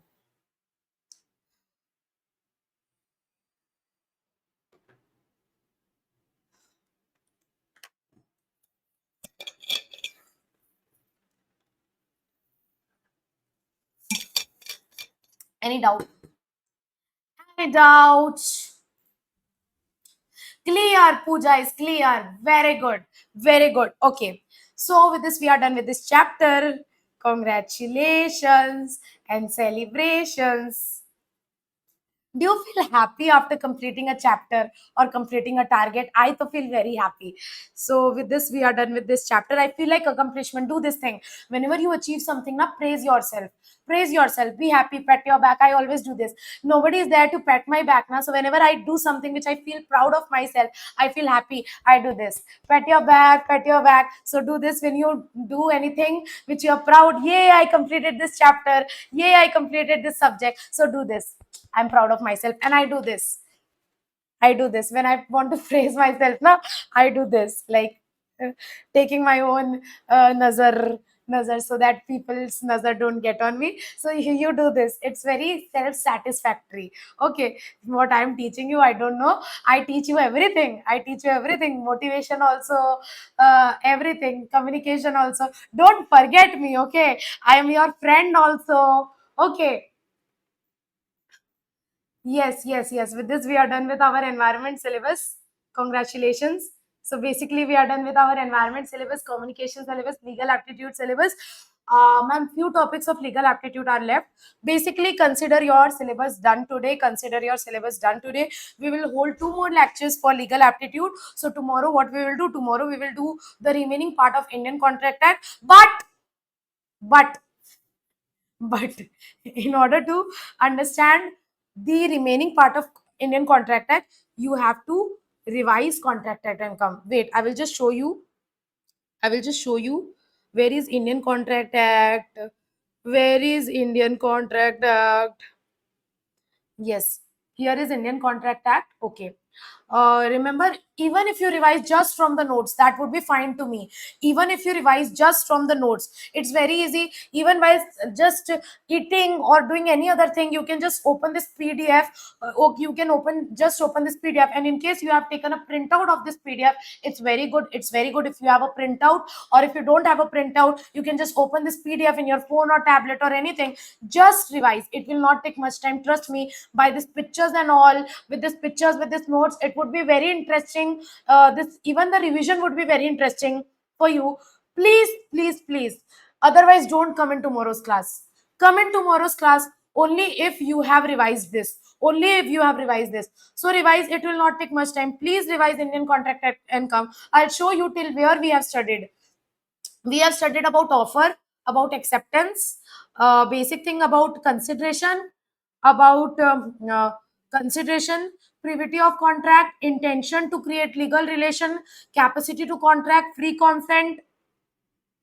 And you know what? In Indian Contract Act, these notes I have drafted so beautifully. I am praising myself, but yeah, actually, in reality, these notes are everything is included in this notes. Even if you don't touch the ICI study material for Indian Contract Act, only Indian Contract Act, these notes are sufficient. So please revise from these notes and come. I guess I have covered this validity. I have covered void agreements.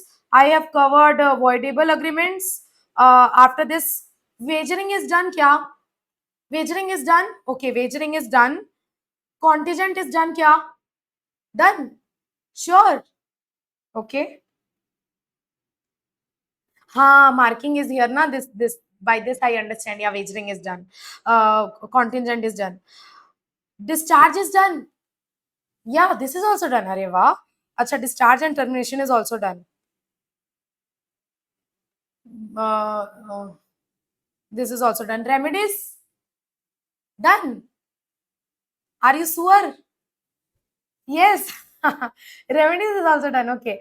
I guess we have to do from here. Yes? Okay, okay. So, which means we are done till remedies till page number 42. Till page number 42. See, number of pages are more. But since charts are made, diagrams are there, pictures are there, that's why number of pages are more. But if you will start reading it now, you will feel like content is not much. Content is not much. Content is very less. So please, please, please revise till here and come. If you will not revise and come, it will be difficult for you to understand. So if you want to understand tomorrow's class, you have to revise till here. You have to revise till remedies for breach of contract and then only come in tomorrow's class. Otherwise, don't come in tomorrow's class. So what topics are left? Contract of indemnity is left. Guarantee, guarantee indemnity. Okay, guarantee indemnity and agency. Agency. Agency. Agency. Agency. Done. 3 contract. Yes, we will complete it tomorrow. 3 topics are only left: contract of indemnity, contract of guarantee, and agency. 3 topics are left. We will complete it tomorrow. But you have to revise and come if you want to understand tomorrow's class, because in Indian Contract Act everything is linked. So I hope you are understanding the importance of revision. Tomorrow you have to revise whole of Indian Contract Act and come. I will ask question. If you have not revised, then I will ask you to leave the class. Okay, so with this we are done with our today's class. We are ending our today's class. Any doubt?